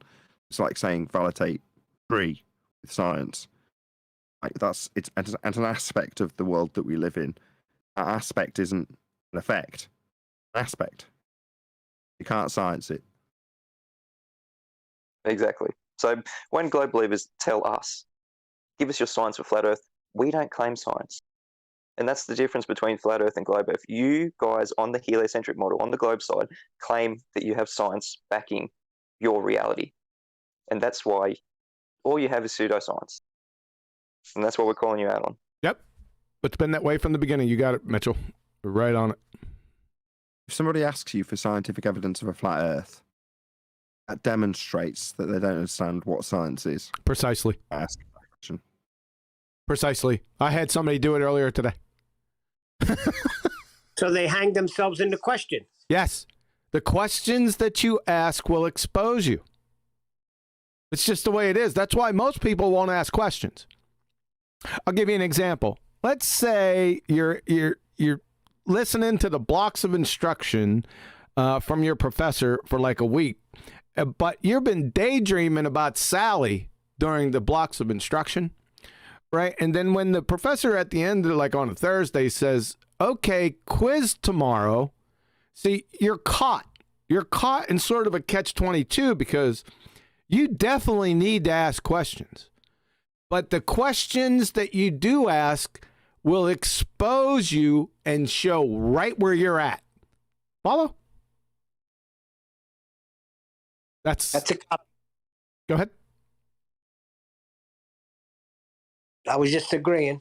Yeah, exactly. Yeah, so any of the questions that they ask, that's where I catch them on most of the time. It's the questions that they ask.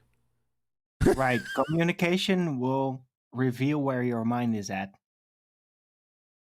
It's a double-edged sword because that gets you into problems. I understand what you're saying, Neil. It gets the balltards into problems by the questions that they ask. It's really funny. But that does stop a lot of people from asking questions. They think questions, there'll be a stupid question or theirs is a stupid question and they won't ask, right? Because they're afraid of what you're talking about. So let me ask you a question. We're going to know right where you're at. Today at 24/7, they were going over Anthony's experiment, and it seems to me that they're just trying to redo things on it instead of coming up with their own experiment. Aren't they supposed to do another experiment? Who are they, and what did they redo? I don't know. Who was that? I can't remember his name, but he was on your show, Nathan. They were going over it this week about the egg moving down when you put electricity to it. It doesn't do that. It doesn't do that. Or go up, whatever they were saying. It doesn't do that either. You didn't say a second option, Brian. And it doesn't do that. That's what they're claiming, though. Well, they can show it then if they're claiming it. But that's my point. Don't they have to do a whole different experiment? Don't they have to observe something first? We covered this on the show a couple of days ago. No. And yes. Don't just alter the experiment, i.e., as you're putting it, do another experiment. So in many ways, what Anthony's done is farcical. He's doing it tongue-in-cheek. We had a long conversation about this today, actually. A few chuckles along the way. But no, what you'd do is you'd start with the phenomena again. Then you'd formulate a new hypothesis. It may very well be the case that you must keep whatever it was that was previously varied the control, i.e. it will be kept constant. Then once you've got your new hypothesis established, it may or may not require a completely different experimental apparatus set up to test your cause of the effect. Now, Anthony sandwiching in electricity is both amusing, but it does serve a point. It serves his purpose in terms of making his point. Here you go. If I just bosh in a bit of electrical wire and a car battery and turn it on, I can show that no effect is induced. Well, yeah, that's wonderful. But, he's not he's not advocating that as a cause. So he's not taking it fully seriously and not formulating a new hypothesis based on a phenomena he's observing. He's just taken the original phenomena and the original apparatus with the original hypothesis and just sandwiched in electricity, which is fine to take the piss. But, if somebody actually wants to go forth and do this, they're going to have to come up with a valid hypothesis to see if electricity actually is capable of causing the effects that we observe in nature of things, some things going up, some things going down, and some things remaining neutral. So, it certainly didn't show that in Anthony's, and I've got to agree with Brian. I don't think it's ever going to have any effect. But we'll see. Maybe someone will do a better job. We'll see. I'm not knocking Anthony either. He's done what he's done. He's already proven the cause. So from here on in, it's kind of moot. He's done it. He's already established it. Seems like they're trying to push a downward vector all the time. That's how I see it. Neil. You can deal with that in one sentence, right? There's a downward bias. Really, hold this helium balloon for me while I look at those clouds. Was that you were saying? What I do. They're trying to bring us down, man.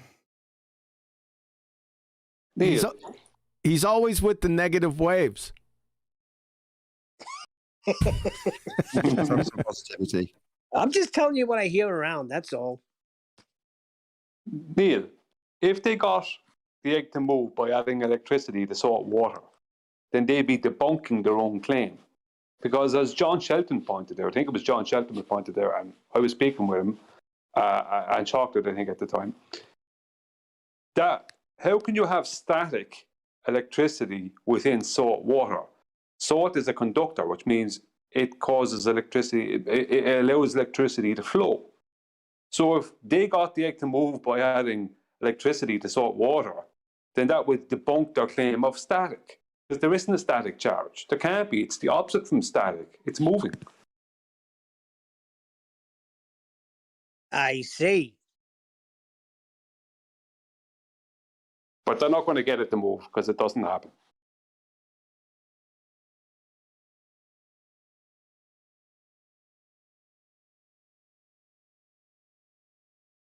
This is actual science we're talking about, in case anybody's wondering. Why are we now talking about putting salt in water with an egg in it and making it move? Well, because there's a validated hypothesis. In other words, that was an experiment. It validated the cause of the effect. Whatever you're called, did you want to add something? Somebody's server muted you, whoever that was. If you can take him off server mute, I think he might have wanted to add something. Yeah, I did, but I think he was back feeding. Neticism.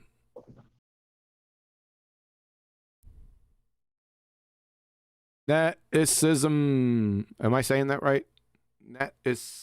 Yeah, close enough. Neticism, you got something for us? Yes, sir. Yep.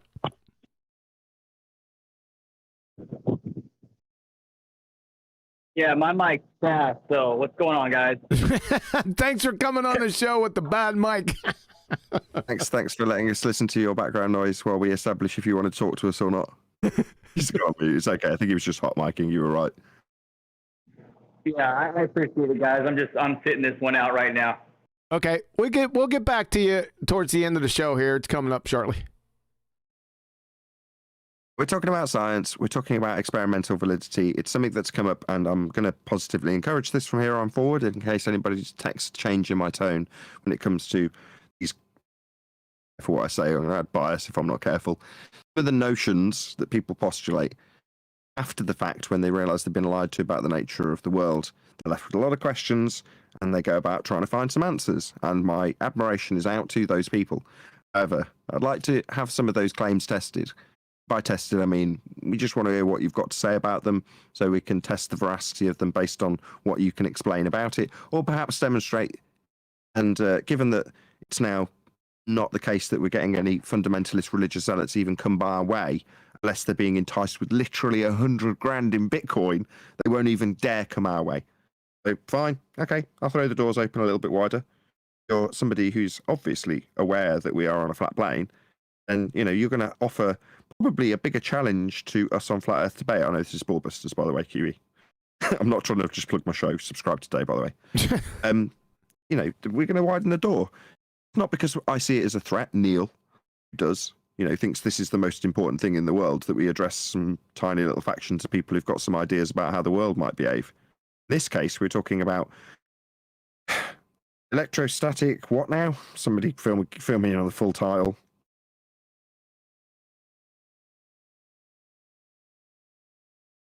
No, nobody's going to help me out with the... Go ahead, Neil. Incoherent dielectric acceleration, because nobody's going to help me out. Bloody hellfire. I'm trying to throw it open to encourage the rest of the panel. It's like pulling teeth. I got fans and fireworks. I was trying to get there. Incoherent dielectric acceleration, yeah. You haven't been paying attention to how I've been throwing this out to the panel. That's just the last thing you heard, isn't it, Adam? Yeah, that's kind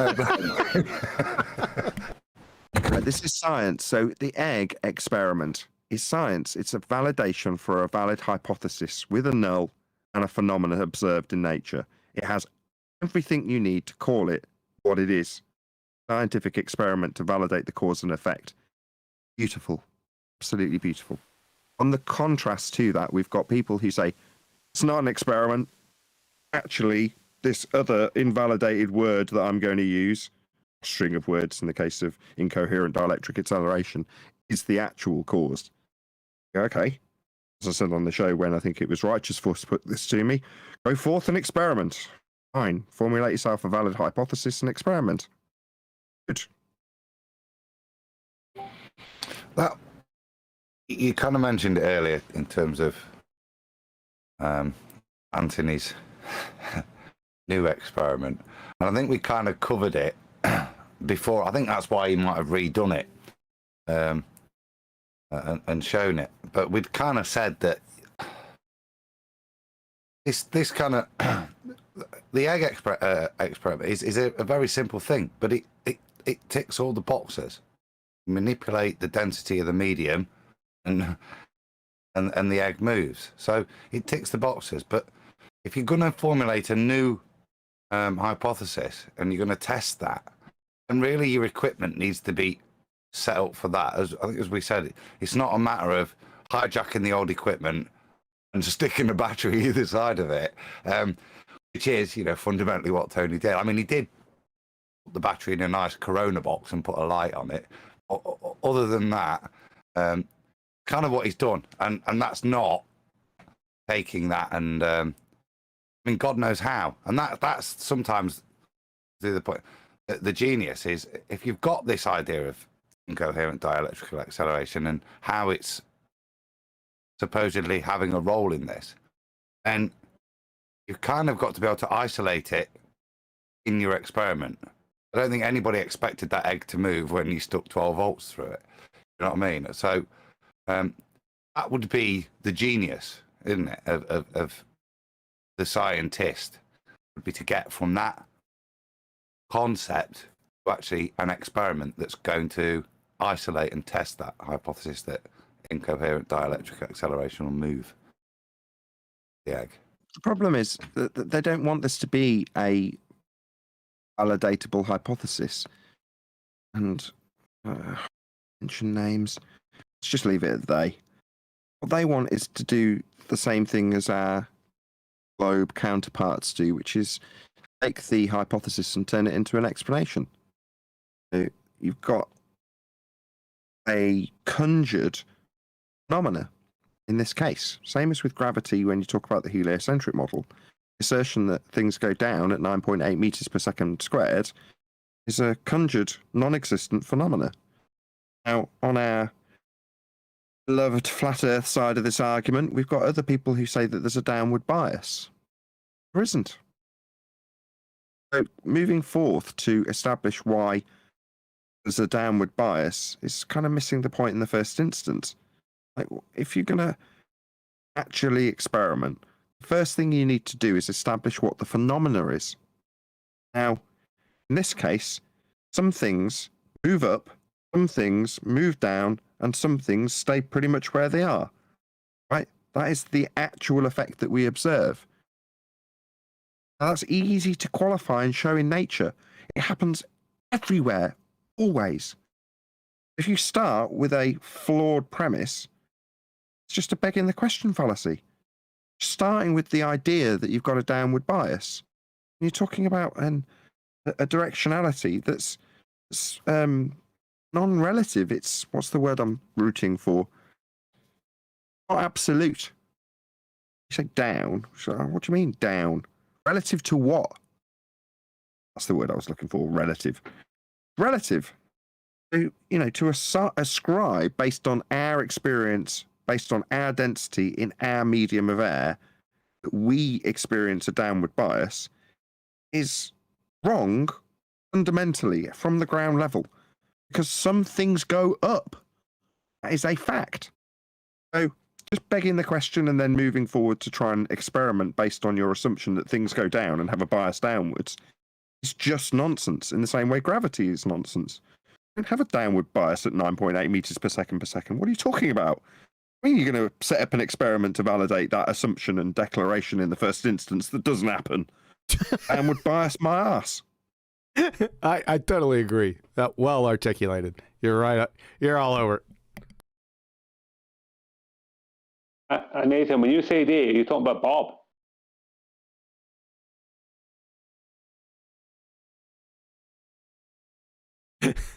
He's talking to me. I wasn't talking about anybody. I said a they. There is a faction in this. Okay, I'll ascribe a name to it. Righteous Force said this to me. So no, not Bob. Quite the contrary. I haven't heard anything from Bob for years. This is, while Anthony might still go around Bob trying to get his attention, I do not.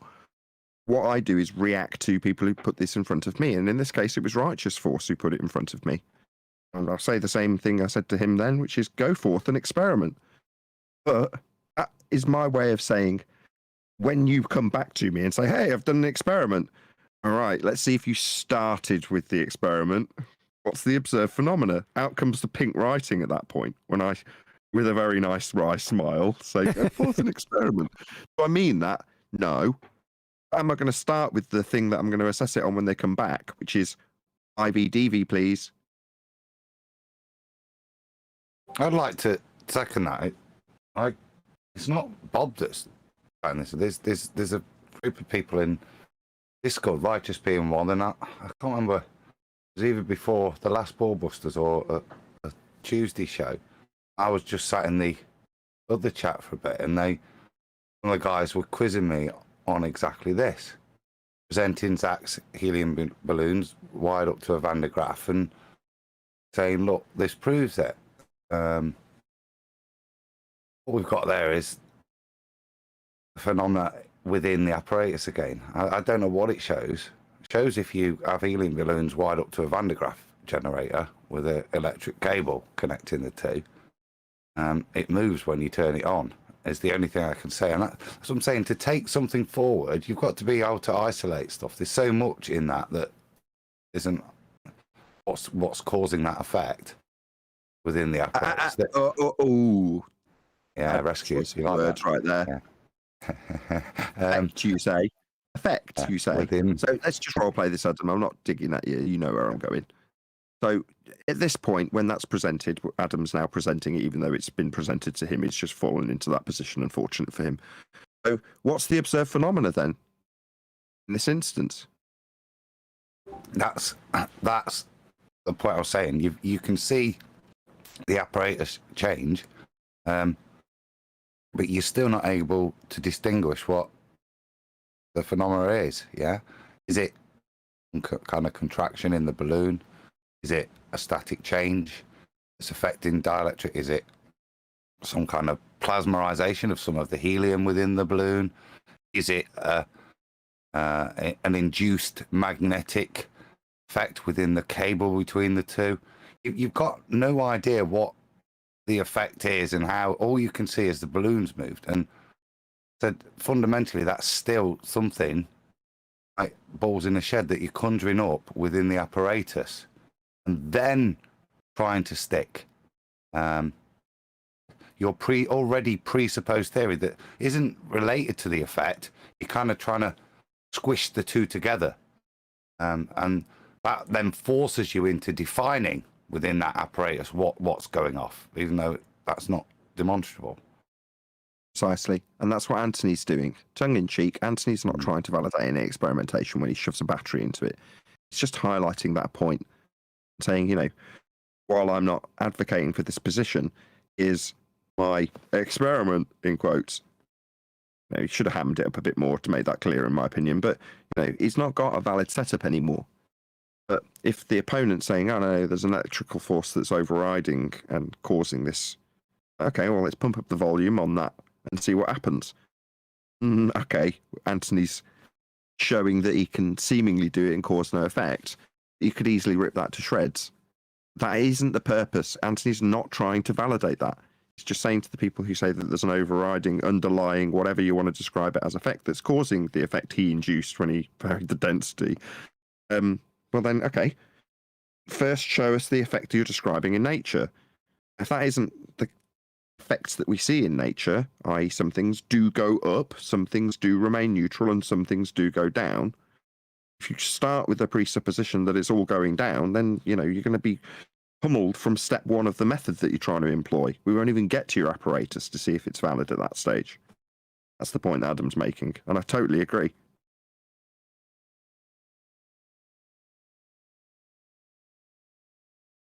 Are we done with that?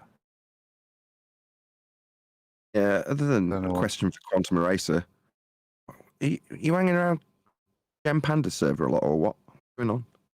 No, I listened to where I got the numpty clips from. I listened to a lot of Spurs Chemo, so that's where I got it from. Listened to hours upon hours upon hours.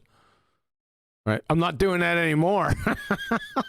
He's having a bit of a break, Spurs is, so you know, I think he's burnt out, judging by the amount of material he chunked out in, I don't know, 10 or 12 videos at a time he'd pump out and delay the starts of them with premieres. Right. But yeah, it's weird how I watch a lot of Spurs, or did what before he was having a break, and he's very, I don't say unpopular, it's not the best word, but he hasn't got a great deal of people watching him. And, you know, I do find myself on his channel quite a lot, watching what he's got to offer. I didn't know it was Gem Panda server, actually. I didn't even know. Yeah, that all that is from Gem Panda, and it turns out that the end of the numpty clips sort of coincided. He didn't know. I didn't tell him. Sort of coincided with him taking a break for a while, so it's all good. I just couldn't. It's hard for me to listen to absolute numpty dipshits for hours to get those numpty clips. I just got sick of it. And that's where I got most of the stuff. That's where you hear most of the stuff. You don't, very rarely you'll hear somebody come out and say, well, proof isn't evidence. No, they keep that within their walls, because as soon as they come out and say something like that, or any of the knucklehead dipshittery that's put out, he's like a priest over there, like a numpty dipshit priest. As soon as they parrot it, they get crushed. So I don't mind him doing that. I really don't. Him and the booger-eating M. Scott Veach. I really don't mind. Keep doing it, guys. But your parishioners, when his parishioners come outside the realms of the boundaries of their idiotness, look out. No, he's got a solution. He's told them, don't go outside the boundaries of the idiotness. Just stay within the confines of the nut house. Yeah, I heard about that just in the offing, that somebody, Gem Panda, told all his parishioners not to come on your show. I heard about that. Neil, turn your camera off. We don't need to see you. I don't even know how it came on. Yeah, it's exactly. That's the solution. Look, these arguments get pummeled outside of these walls. How can we solve that? Don't go outside of these walls. And if I catch you going on. So go ahead, whoever that was. That was Neil rumpusing you. I said the proper word. Shout at him. And I would know. I haven't got enough screen real estate to see what's going on to shout at him while I'm doing other things. Go ahead, Neil, get it out and let Nathan finish up. I said the proper word is idiocracy, and I would know. Ah, idiocracy. Good job. Nathan, you want to finish that up? Yeah, I was just going to say that it's the solution to your idiot remarks getting pummeled outside the walls of the nut house is to just tell everyone, here going outside of the nut house, there'll be punishments if you do. That's basically the sentiment of what happened. Yeah. Is that a hint that I should be going down the panel now? Because that's going to be very difficult. I've got a broken piece of equipment. I won't e-bag on your show. Is that what's affecting your mic a little bit? Nathan, what wouldn't you e-bag for? What would I e-bag for? No, what wouldn't you e-bag on QE's show for? I wouldn't dare e-bag for... No, I'm not going to do it in seriousness. It's not my show. I'll e-bag for you.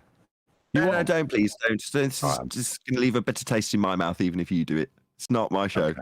This is QE's channel. Smash the super chat. Support QE Quantum Erasure channel.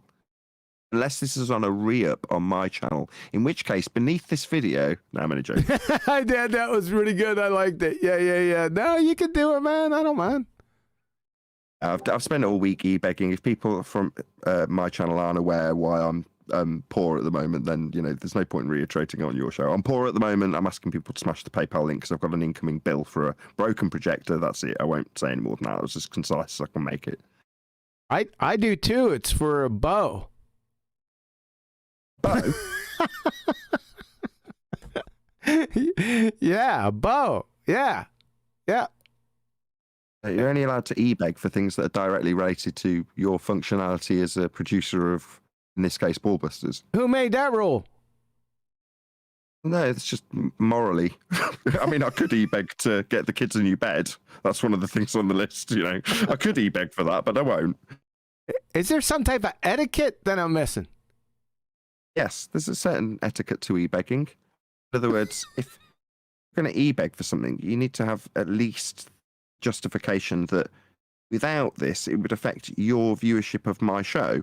And if you care about your viewership of my show to that extent, then you'll help me out. Whereas, does it affect anybody viewing my show that Eleanor's a little bit, she's getting taller and her little kiddie bed is a little bit too short and I'm going to have to buy a bunk bed? No one cares about that. It's not going to affect their viewership of my show, is it? So I wouldn't e-beg for that. That would be wrong. That's a false. I have to disagree with you. That's a false. Hold on a second. That's a false comparison fallacy. Getting a bow in archery is key to my emotional and mental health, which directly impacts the show. That's exactly what I was going to say. That's so crap. Agreed. That's not true. That's just a hand wave dismissal. Okay. Well, one of the things I didn't e-beg for was the chair that I'm sat in. Again, if I'm sat on a stool as opposed to a chair, then nobody's going to give a crap. How clear I am and how clear the audience is, they're going to give a crap about that. Me not being able to control the level of a certain audience member or shout at Neil when he rumpuses something that was fairly mundane, actually. That I can e-beg for. So I lack of screen real estate. Adam kindly gave me a projector that was of a low resolution. It just means I haven't got enough space to run the debate, so I can't see everything all at once. So hence, I totally feel justified in e-begging for that. Cool.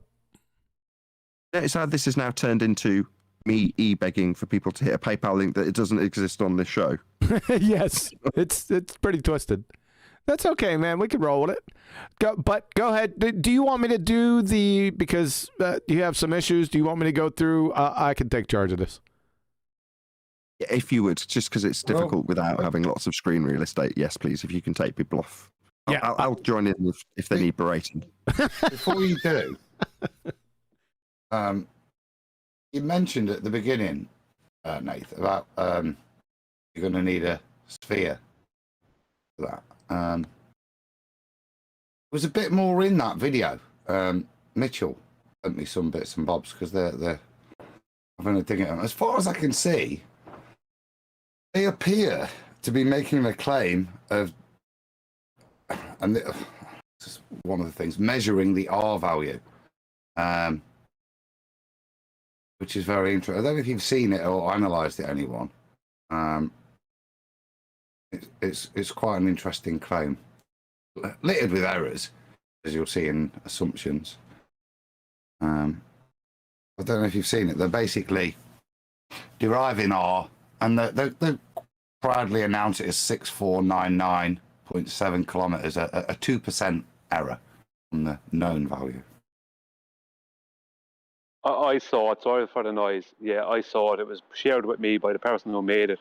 Yeah, it's 2% off of the accepted value. There is no accepted value because the accepted value was never measured. It doesn't exist. Yeah, you can't be 2% off a total nonsensical bullshittery. Yeah, Well, how do exactly. they get to within 2% of the non-existent established R value that they haven't got? What are they claiming? I think they're claiming they've got R. That's the point. Mitchell, are you there? No, I've got that bit. How are they claiming to have derived it? What they did, I know it's noisy, what they did was Wolfie and a other lad, Wally, they both looked at geocentric satellites at the same time, and they both made 2 0-degree horizontals, but one of those horizontals is different from the other horizontals. It's basically 2 kind of dodgy chords, and then they put a kind of they made 2 dodgy chords, and they tilted one of them, and then they brought zeniths to the center of it. You're talking about Wolfie 6020? Yeah, it wasn't. It was him and another guy called. Oh God, Wolfie 6020 is a Wally. That boy is scary stupid. He's dumber than Bob, the pseudoscience fallacy guy, Bob Rooney. Yeah, I haven't heard from Wolf. Does Wolfie still have a channel? Yeah. Really? Still on the go. Yep. I'm sorry. I don't see him pop up anywhere. And after 2016, where I drug him and all his subscribers around his channel by the short hairs, there's some really stupid people over there. And Wolfie 6020, you're the king. You're so illogical. I'm telling you. I wish I would have wrote down all that stuff and then stored it somewhere to expose you. But that's okay. Just come on out. Come on out, and I'll show you in less than 15 seconds. You clown. We can get away from him. Let's the picture, John. Okay. Hold on. Before we move away from, we've had the claim thrown out. So I think it was Brian. Was it you that summarised it? But I've lost track now with all the ad homs. Yeah. What's the case though? There is no case. And they're not ad homs either. It's quite silly, the case. I've posted a little picture, John, in the live stream text chat. Okay, yep. I'll pull it up for the people. Share it, yeah. Yeah, give me 1 second. Let me see if it's going to fit. Of course not, because... A couple of questions while he's doing that. Yeah. So, Brian, you say it starts with Geo what now? Yes, this is where I attacked it too. First thought. Well, one of the things I attacked it with. Geocentric satellites that they claim to be viewing 35,000 miles a year, 35,000 kilometers away. 2 of them are in 2 different parts of Australia. They're viewing them with telescopes that have 0-degree horizontal baselines, these telescopes, but one of them is not parallel. How will I explain it? They're both viewing these things that they're claiming are in a sky vacuum and 35,000 kilometers away at the same time, one in Dubbo, Australia, and one in Sydney, Australia, and somehow one of their 0 degrees horizontal is tilted. And now that means that they're bringing their zenith stand to the center of a globe, and then they're putting, it's like two kind of dodgy chords, and then they're putting an arc over the chords. It's up on screen on the watch page. It uses a sphere to verify the sphere within 2% of what they presuppose, basically. What they're doing is, between these 2 points, these 300 kilometres almost between Dubbo and Sydney, measuring the angle to, like say, a geostationary satellite. That is important. Pick it apart later. But they're measuring the angle to this thing and then presupposing that they're on a ball, and using the known distance between the two observation points and the difference between their angles. And there's a little bit of chicanery there to try and increase that a little bit, which I've not got a problem with, to be honest. And then use that angle to, as Brian says, to then calculate the R value. Because basically, they're going to kind of assign the angular difference with the known distance a circumferential rate using trigonometry, which is kind of backwards because they don't do it properly. Why? But they use the law of they use the law of sines to take it back to the center of a presupposed ball to calculate what the R value would be based on the assumption that the angular change in the two positions is reflective of rotation of a ball Earth. It works mathematically. I've spent the afternoon going through it. What they do. If you assume a ball Earth. Yes, but exactly. It's littered with not only assumption error, but also I think lots of other critical errors which relate to the use of a sextant. I'm sorry. They using triangles? Right. That was going to be my next question. Where did they get this straight line to get the angle that they measured? Can I put some context to this? This is an issue. Like, I was coming to you next, Mitchell. Just before you put context to it, correct me if I'm wrong. I recognise this picture. Wasn't this put right at the beginning of your video, Mitch, where you actually have the guy saying, "Well, yeah, I'll have to assume a sphere." Correct me if I'm wrong. Yeah, exactly. This is coming from someone that I've called out. He claims to have measured the radius of the Earth, and I called him out on saying, "You've got the R in the picture to begin with. You're already presupposing you're doing that measurement, that curved measurement, that 281 kilometers. You've already put that on a globe. You're already begging the question, and that's the issue that I've taken with this bloke named Wally. I've said, all you're doing is begging the question. And John, I've sent you another picture, like this picture up on screen at the moment. That's the first rendition of this argument of the R value. John, could you pull up the picture I sent you in Skype? Oh man. While you're doing that, I can do a nice little concise plug for you, Mitchell. So one of the things I love about Mitchell from Australia YouTube channel, subscribe today, is that the consistency of what's being put out is beautiful. It's really short, it's really concise, and it's right to the point. So that 5-minute summary, it's about 5 minutes long, absolutely epic. You know, you're getting to the point of the matter. Split second after I've thought, well, that's just a begging the question fallacy, and then you put it up as a definition. You're like, yeah, this is epic. This is how it needs to be. So I've got a lot of admiration for your videos. You're doing really well at the moment, Mitch, and everybody watching now should be subscribed to you if they're not already. So subscribe to Mitchell from Australia. His videos are epic. His consistency is fantastic, and he's putting out daily videos, or in the weekdays, like me. So cool. Subscribe to Mitch. Appreciate it, Nathan. Yeah, I'm trying to get the right size, Mitchell. It's best if you put them in Discord, then on Skype. I got that from Adam. Could you put it in Discord? I got that picture from Adam.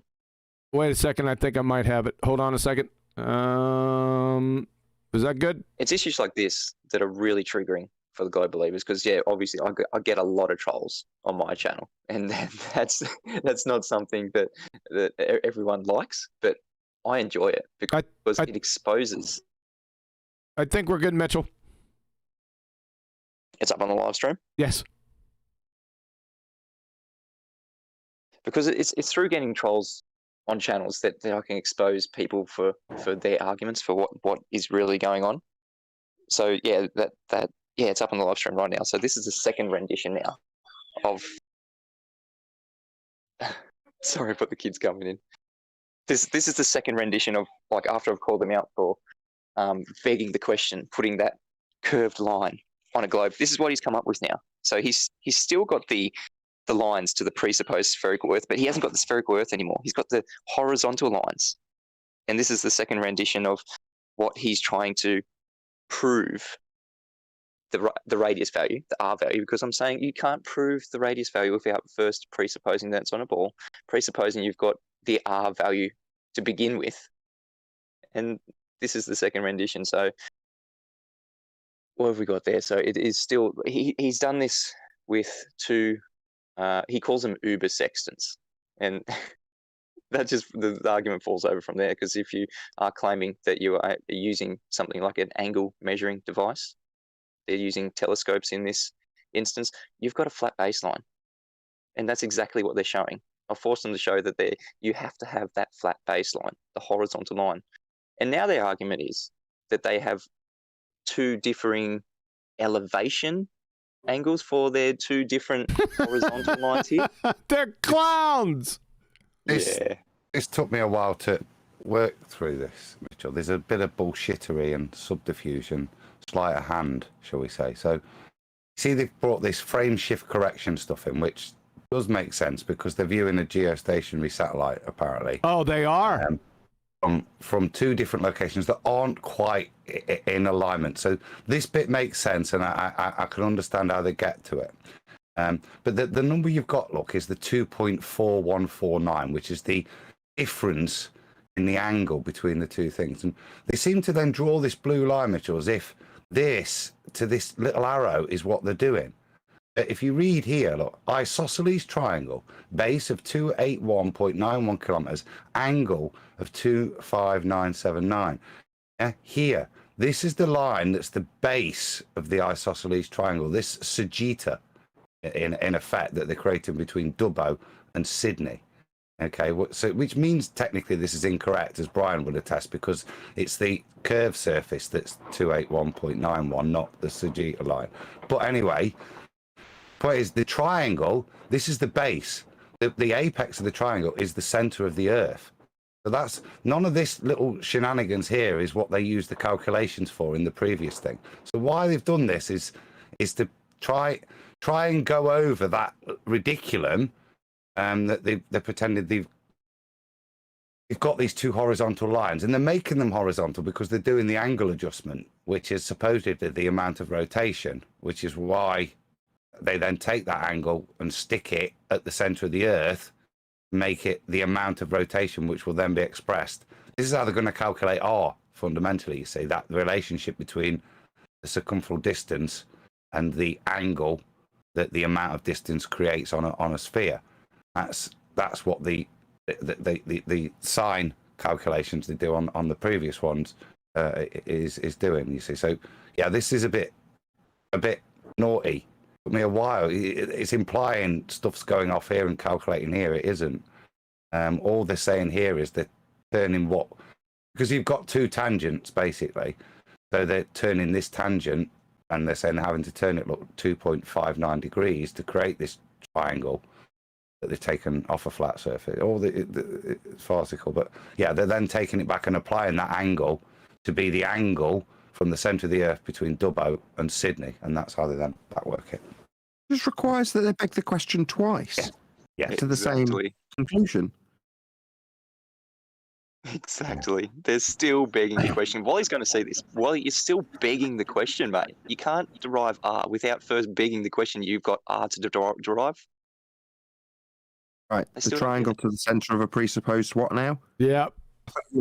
I've got a better kick in the nuts as well yet.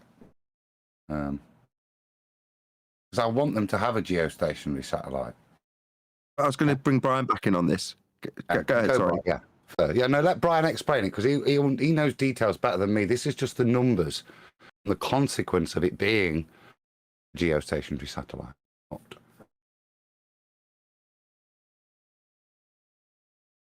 It's a bit noisy where I am, but I'll talk if everyone can hear me. Loud and clear. We can't hardly hear any background. It's all good. Okay, that's good. Yeah.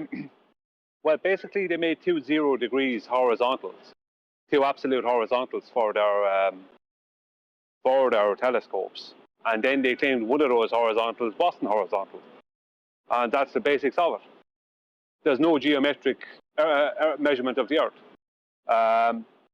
They're claiming to see things that would be too small to see if they existed, which they can't. So it's nowhere like. I mean, it's just trying to fit a square peg into a round hole, and that's what I said to him. You know, he's after sending me some messages back. I haven't read them yet, but it's not a measurement of anything. It's pre-assuming of something, and they tilted. How can you have two? As I said to him, how can you have 2 0 degrees horizontals on a globe? You can't even have one. On a globe, Wolfie would be looking up because the stars were off to the west. So Wolfie, where they were looking to, was to the west. So Wolfie would be looking up, and Wally, the other lad, would be looking down. Do you know what I mean? Because 4.5 miles of curvature between the two of them. You know, it's complete and utter nonsense in their world. That is total and utter nonsense. You know. I don't know where they're going. Wally admitted that there was an elevation difference between the two places, but I don't see how an elevation difference can take something that was supposedly 0 degrees horizontal and make it less than 0 degrees horizontal, make it a straight slope. How did they get a slope? You know, they have to make it up as they go along. Yeah, squaring the circle in a square peg in a round hole, as you put it, is a good way of phrasing it. I think Mitch dealt with this perfectly. In other words, we get this on debate occasionally when we point out that they're just begging the question when they start by assuming that they're on a sphere. I'll normally literally beg us. Let them beg the question. Oh, just let me beg. I've got to beg the question a little bit. Well, in the disclaimer that Mitch cut out, I was like, well, you might say I'd have to assume a sphere to have my triangle go to the centre of a sphere that I'm going to get to within 2% of. Well, yeah, I have got to beg the question. So now watch me beg the question. Like, what the hell? Yeah, you're using a logical fallacy. You know you're using a logical fallacy. You're going to disclaim that you're using a logical fallacy. Then it's okay to go forth with the logical fallacy. No, you bunch of dicks. I can't. I'm not even going to comment on it, man, because it's such a farce. There's more than. Well, there's 2 begging the question fallacies, but there's a lot more, mathematically speaking. Clowns. This was just my last point. When we're talking about use of the sextant, and one of the things they'll use to justify on the use of a ball is basically you put the stars out to infinity. So they're so far away that the distance you are on the Earth between each point has no bearing on the angular change. The only bearing on angular change is the amount of curvature you experience over that distance. The actual distance itself doesn't play a role in their calculations. Which is, that's what I thought Brian was going to cover, actually. That's fine if you're going to argue stars and celestial navigation with stars. But what they've done in this setup of these observations is not use stars. They've used, as they proudly state, geostationary satellites. That's another one. Yeah. But, I mean, fundamentally, look, those things are up there. They filmed them. So wherever they are, how high they are, whatever, I don't want to get into. I'll quote their numbers. But we're no longer dealing with something intangible. Technically, by their claim, something that is definitely tangible and has a known distance. And I think Brian alluded to it. I took the figure 36,000 kilometers, Brian. It's something like 35.7 or something. But I took that. You remember Al-Biruni? John, if you can pull up the first picture that I posted. Okay. Just pull that back Yep. up onto the live stream. Yep. And before Uncle Bubby goes up to the mountain to measure his dip angle, he assumes a flat plane and takes two angles, theta 1 and theta 2, that he knows the distance. Doesn't know how far he is from the base of the mountain, the GP of the satellite, but he does know the two angles. Now, I've only done a bit of geeky maths, but because this is no longer an apparent position and off to infinity, distance does have an effect. And if we use Uncle Bubby's calculations, so if you imagine, look, Dubbo to Sydney, if you took the angles, you could calculate how far it is away, and vice versa. Yeah. And in doing so, that has an application in terms of that calculation, has an impact that the angular change, because it's a physical object at 36,000 kilometers altitude, it's physically there. You can do, well, within that mathematics, the distance you travel changes the angle. It's only very, very, very slight because it's so far away. It does change the angle. Now, this angle they don't compensate for in their mathematics here. You'll see that they just take this angle, try and beef it up a little bit, because they're trying to get it to about 2.5 or something like that. So the kind of consequences, if you do the calculation using Uncle Bubby's maths, so do you know the one I'm talking about, where you've got the two angles and we're trying to ascertain the height of the mountain? Yes. So if we use that same principle, but we know the height of the mountain, then we can actually calculate what the angular change should be from, if we know it at position A, what it should be at position B. And we must compensate for that because it's physical. And that turns out to be just virtually 0.6 of a degree, which, as you can see, is a quarter of their assumed figure that they then run with. I just kind of wanted to point that out, that I think it's quite significant, because the apologetics are off to infinity, but this isn't off to infinity. Their maths is off to infinity, but it isn't, and it means a 25% variance in their figure already.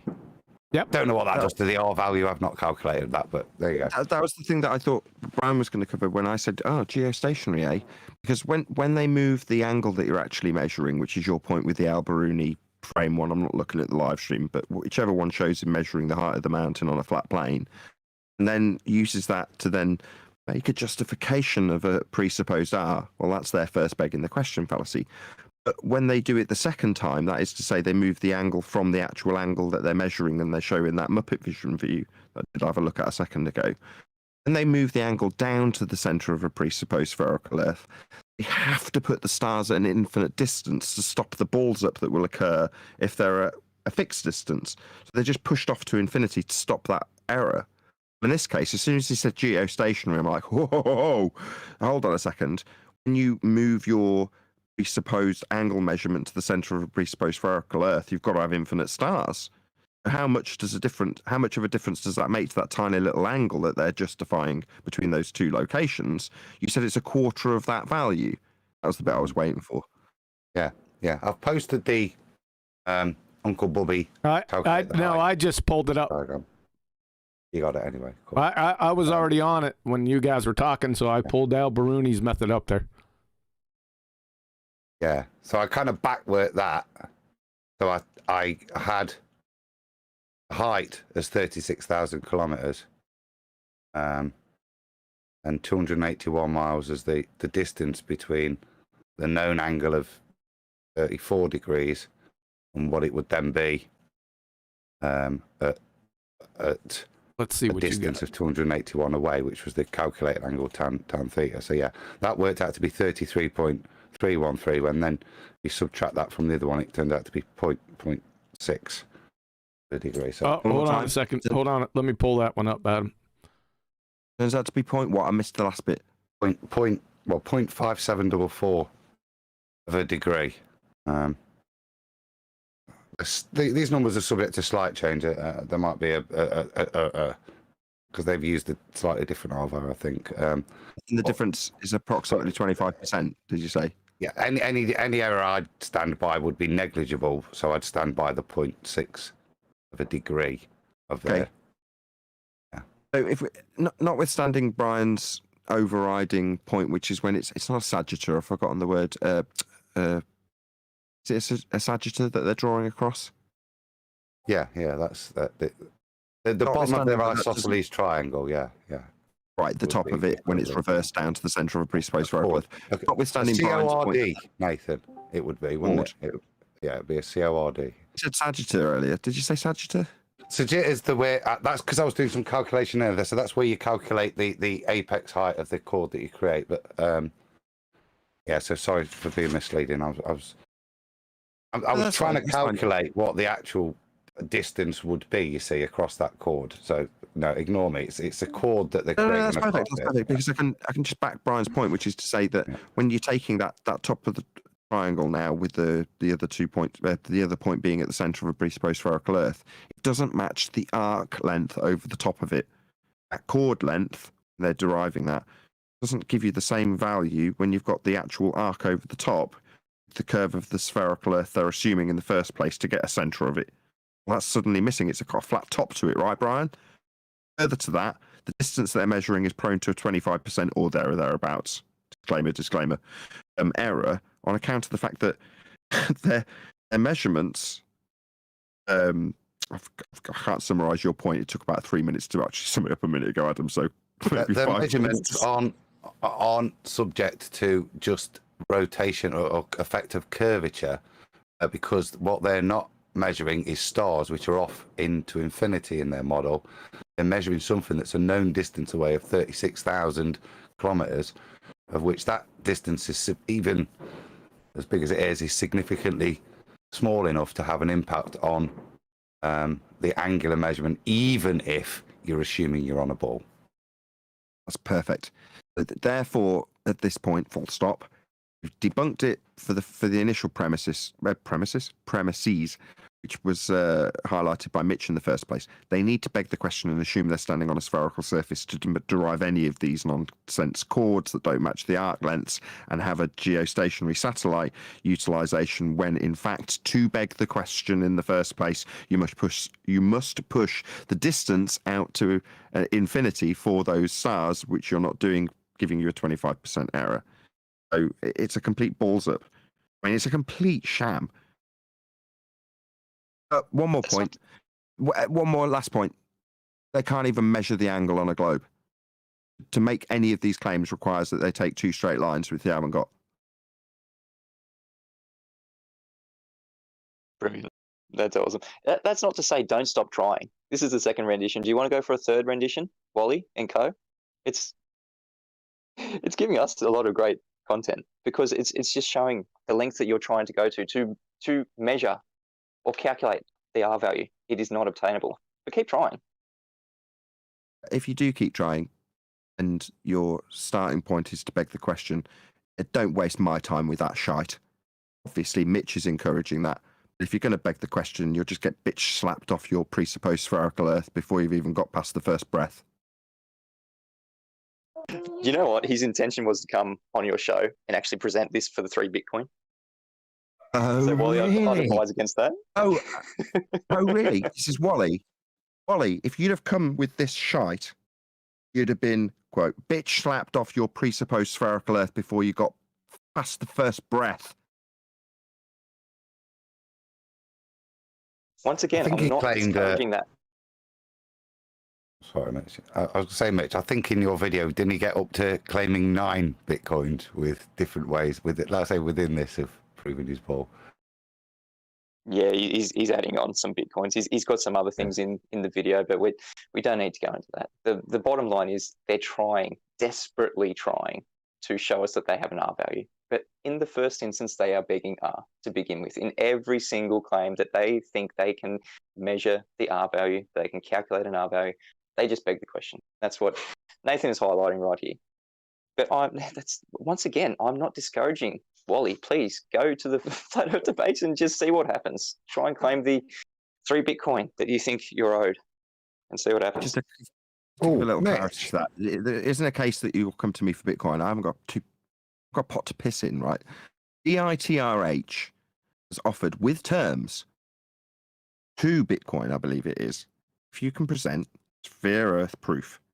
However, there are terms, one of which is you've got to download the app, and there's a certain amount of consumption of things on the app. I can't remember the exact detail that you'd have to do and show that you've done in order for you to qualify to attempt to get the Bitcoin. Me, I'm just a gatekeeper. You know, people come by me because Dave says, okay, go and run this by Flat Earth debate team and see what they've got to say about it. Now, in this case, because I've already seen it on your 5-minute summary of it, Mitch, I know that this wouldn't last 5 seconds on the debate because it starts with the assumption of the very thing it's trying to prove. That big round blue sphere that they showed with the triangle going to it, it didn't matter that it had the R value pasted on it because even Bob, the science guy, came and tried to get away with just having a big blue sphere without an R value labeled or noted in any way, shape or form. Doesn't change the fact that that big blue sphere in his picture is his assumption that this measurement's taking place on that big blue sphere he thinks he's standing on. In other words, the very thing he's trying to prove is assuming in the first instance, aka a begging the question fallacy. You don't get to do that on the debate, let alone spend bloody ages going through it thinking you're going to get Bitcoin at the end of it, when you're even disclaiming to your own audience and your opponent, in this case, Mitch, are you begging the question? You know you are. You're delusional if you think you're going to get money for DITRH for that. You're absolutely delusional, or what? Well, if they're going to try and prove R, they can't be using elevation angles. Is that right, QE? You got that right, brother. What that means is they can't get 2 straight lines on a sphere Earth unless they assume it's flat, aka the Al-Biruni demonstration that was just shown by Adam. In order to acquire an angle, you need a flat baseline. You use the sextant to get an angle to anything ever, you're going to have to assume it's flat. And what is that referred to in this geometry? Well, it's the elevation angle. Elevation from a straight, flat baseline. Something that is never to be acquired on a sphere Earth. Ever. It goes back to the Al-Biruni argument, isn't it? To get the height of the mountain, he had to assume that he had a flat baseline to measure the angles to the height of the mountains. That's exactly what they're doing. They're doing it. If they're claiming that they're doing it with an angle measuring device, they've got a flat baseline, and then after they've got the angles, they presuppose that they're on the globe. That is still begging the question. We're exposing this coordinate. Adam, have his moment on this. Go ahead, Adam. Yeah, because I tried to do correct research on this before I go. So one of the things I did look at was the distance between Sydney and Dubbo. I'll tell you what, Mitch, that's the most Australian name, isn't it, for a place? Dubbo. Love it. Dubbo. It's like it should have been called like Dubbington or something, and they thought, well, we're Australian, what are we going to shorten it to? Probably just Dubbo. Let's just call it that anyway. But the distance between there and Sydney, okay, well, I've gone to a free map, and I don't know if you can verify this, but I think mathematically it's important, is it turns out to be 301.943 miles. It means you've got more angles to have to get to. As I showed you earlier, they tried to add a few in. It means you've got to get to 2.7 odd, which is harder to show that difference to make it match up to a ball. So what they have quoted is 281.91 kilometers. So all I've got is a website that's just gone, it's got distance as the crow flies and distance by land transport. So that would be another mathematical anomaly I'd see in there, that you can bend little numbers here and there, make big differences when they play out. If you're trying to, we've done with previous distance stuff and horizon stuff, little trims here and there can really help when you're trying to match up to curvature. So I would also question how they validate that distance unless they knew as the crow flies between the exact 2 sites, and then that makes sense. That was all. I'd probably refer to AS maps. But just if there's any dealers from Devo, let us know in the commo box.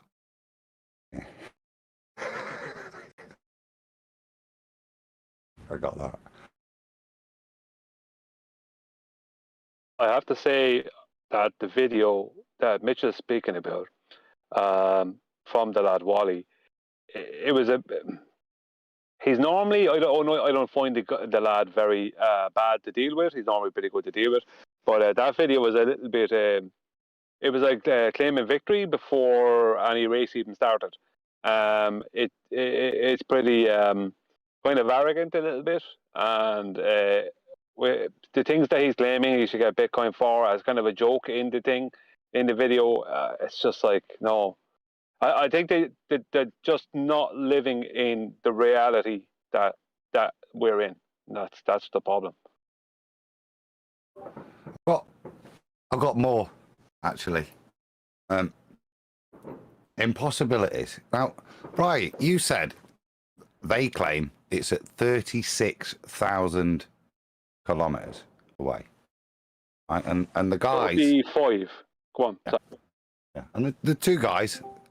They're sighting it through the telescopes and getting the reflection off these geostationary satellites at 36,000 kilometers away. So I thought, well, how big are they? Do you know what I mean? Because that's really quite far away to see something, isn't it? 36,000 miles away. So, and part of what they do is measuring when it cuts out, and they make claims with that, which I won't go into. That's kind of why I looked into it. But the solar panels are 14 meters, and the main chassis 4 by 2 by 2. So at best, a bus. Can you see a bus at 36,000? We'd need to know the telescope, and then we can just calculate the diffraction limit based on the angular size, right? So what telescope's being used? That was just a mute point. That led me to another calculation, because I'd got that Alberuni out, and I was thinking, well, okay then, that seems really far. So just do basic Alberuni stuff with the two known angles and see how high it is. Yeah, how far away is that if we just do the basic maths? I'm not saying it means anything. Has Neil gone? You could like this. Gives him lower level to his firmament. So if I back work it just based on the angles and the known distance, the height of the object via Alberuni's method is 1,947.63 kilometers. So still a very, very, very considerably high distance. And the ISS is what? I don't know, like 250 miles. 200 miles or something. Yeah. So if you look at that, even by those calculations, yeah, whether you think it's a geostationary satellite, a balloon, something they've screwed in the firmament, whatever, just those calculations show how it's still exceptionally high. Well, from their side, Adam, they officially claim that even with their most powerful telescopes, they can't show people the flag that's left on the moon, the Stars and Stripes American flag that's left on the moon. They claim that officially, that they can't do that due to the angular size of the flag. That's with the most powerful telescopes. So if you multiply the flag by 30 or 40 and make it way, way further, well, not way, way further, but if you make it 35,000 miles away, nobody's seen that. That's what I said to Wally, the lad Wally. That's what I said to him. Nobody's seeing these things. Not that they're there, but I'm saying, you're claiming a 35,000 mile away geocentric satellite in a sky vacuum. No one's. That can't be. It doesn't exist. You can't see something that far away anyway. It doesn't exist as my argument mainly, but it's just like don't make that argument. Hold on, don't make that argument unless you've actually calculated it. I mean, we know how big it is, and we know how far it is. What we need now is the telescope parameters, and then we can calculate whether or not you can or cannot see it. And I agree with you completely. I mean, I actually have that on an email quote from an astronomer at Goonhilly. And the reason I got it was because a friend of mine had told me that he had personally seen the lunar lander on the moon from Goonhilly. I'm like, really? I contacted them and I'm like, can you see this? I'd like to see it. I want to go and have a look at it with my own eye. Can I use your telescope to have a look at it if it's visible? The guy got back in touch and laid it out in terms of how many arc seconds it was and the capabilities of Hubble. Laid it out in no uncertain terms. Even with Hubble pointed at the moon, you wouldn't have the angular resolution to see the lunar buggy. You couldn't see it. It's just too small. Don't have the capabilities even with Hubble. I caught that, Sophia. Nicely done.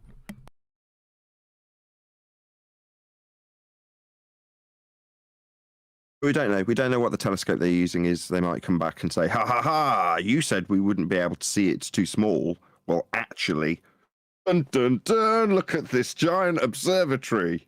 And now I've got a light in the sky. Therefore, everything I've said is true. Everything you've said is wrong.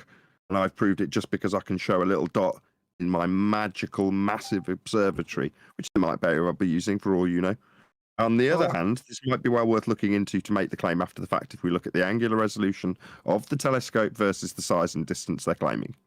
Yeah, you ain't going to see it. Why I didn't want to linger on that point when I raised it there, Nathan. Exactly that. There's too much for her. It was just, could you? And then I'm thinking, okay, well, maybe it's not that far. And that's what led me to say, well, just take the angles on a flat plane and use that Baruni method with just the angles to say, actually, how high is the mountain? How high is the subject? And it's, let's say, just short of 2,000 kilometers instead of 36. 1,000 K to whatever it was they saw, if they saw it. But if you do the same measurement on a flat plane, which you'd have to if you were measuring angles. Yeah. Then it'd be 2,000 kilometers high instead of 36,000. I say that's still massive, even by their claims, because the ISS is 250 miles, so whatever that is, call it 500 kilometers. You know what I mean? That's still 4 times the height of the ISS, where that supposed light of the sky is. So just by taking those angles, that I said to me that offers a bit of information to me, yeah, because it's come and it will go. Apparently, there's a number of these. A BSAT 3, I think the one they're stating, but the 1s and 2s have apparently gone. So it is something I think you can assume we've put up there. Now, whether you assume that the angle we measure to it is exactly relation to trigonometry and as useful as celestial navigation, how it renders for us, the heavens, is a different thing. But I said just this basic bit of maths tells you maybe how much space there is up there. Right, I completely agree. Apart from your first statement, run that by us again. No, you said I can assume that it's something we put up there. Why would you assume that? Well, if I'm assuming then, given that these things have, a few of them have appeared, a few have gone now, and a few more have appeared over time. If I was to believe the image data and the all the launch dates of these things, and then their lives and how they drop off and how they're matched up there. If you believe that, and that again, I suppose is a disclaimer. I'm happy to make that. I'm saying if I'm taking that into account and assuming all of that, so that but to give them some physicality, like I've criticised their model with, and if we were to suppose that physicality is the same on a flat plane, then it turns out to be 2,000 kilometers high if we just assume this. My hard disclaimer, Taskmaster. Oh, it's only kind of like the interestingness of that number. It could have been something sillily low. The reason it's interesting to me is it's not outside the realms of man putting it up there. would be my. It's not a ludicrous distance away, not off to the moon where they're claiming these things. So it just sits within the realms of man to be able to do these things, claim they're this far away because they're in space, yeah. But actually, within this sits, in my not on flat Earth debate. Where if you're imagining yourself the possibilities, how high is the firmament? Well, something to be just by this basic maths to be 2,000 kilometers up. That isn't beyond the realms of impossibility. That doesn't seem strange to me. It doesn't seem unreasonable. That, just to me. So that can I respond to that? There. Yeah. Well, I tell you why I see that as unreasonable. Because you've disclaimed all of, when I asked if I was a hard taskmaster, you've given all the disclaimers in terms of why you see that as a transposition of their assumption based on their description in a heliocentric world transposed on a flat Earth to give you a height measurement. I'm like, that's a lot of stuff to have to go through to make it a justifiable assumption. Now, when I think about the stars, I think, okay, they know what these lights in the sky, and that's all this is. If you've ever seen what they claim geostationary satellites look like, I've seen plenty of the imagery. They're just dots in the sky. If you're saying, well, they coincide with when they say the rocket goes up and then the light appears, okay? Well, that's a light that, if you imagine what they describe as a heliocentric star-based system, would be a problem if it wasn't accounted for. I.e., if a light just appeared in the sky that didn't move as Earth is claimed to turn beneath it all, then how are you going to explain that? You've got to have some explanation for it. The long convoluted story that you then use to give it a place on the roof, me, is just kind of already discounted. I'll just take, well, okay, from those ashes, what have I got left? Sod all except the light in the sky appearing, because I know it's bullshit about launches into space. I know the sky vacuum's not true and the orbits aren't true. Those are the ashes. I've got nothing left to go on except the light. What's the light? Well, it's a light that appears. Given that I know that they've tracked what the lights in the sky do for a very long period of time with various different philosophies that explain them, and various ones that they can just about shoehorn into the philosophy without having to launch a rocket to explain it. In the case of geostationary satellites, that's a different story. Light that appears to be stationary based on their assumption that you're moving, therefore it should apparently deflect. Doesn't. Oh, that just means that your assumption that we're moving, and therefore its explanation of its movement, if you track it with a telescope versus the other stars, and it's massively different effect that you observe. Well, that's only a problem if you've got a presupposition of a not actual deflection in the rest of the stars caused by an Earth that's turning. Me, it's just another dot in the sky, like all of them. They're all just dots in the sky. Now, when they don't match the pattern of a heliocentric model, that doesn't cause me to suddenly need to justify it away as a man-made object. It's another light in the sky that doesn't match the heliocentric explanation for them. I have a problem with the... Go on, Adam, go on. I don't have to. This was I just followed a course within the maths to see, and what I said, the point that I found interesting, if it was like, it turned out it was 24,000 miles that it would have been if I just used flat planar trig, yeah, that would have said, what does that mean still, yeah? Because it's gone down by orders of magnitude and it's sitting there, it doesn't reaffirm anything for me. But if I am to stick it up there, then the place I've stuck it up there with the mathematics that we've measured from down here puts it in a realm that sits better in my paradigm than theirs, if you see what I mean. That's the point of it. Not... It just shows your physical assumption bias in this instance. It shows I'm a maths geek, and I forgot I've got to work that out. Where does it sit? You know what I mean? What does that actually mean? And like I said, that's why I prefaced it all with so many of those ifs. Because I'm not saying it means that, but I still wanted to know what the number was. Yeah, no, I appreciate that. From a mathematical point of view, it's an interesting folly. But what is it you're measuring again? I've no bloody idea. I don't know what it means. And like I said, it assumes that it's still got that position that the heavens don't play a role all that way through. I have no idea. Yeah, I suppose fundamentally you go back to what you said, which is we do know it's a light in the sky.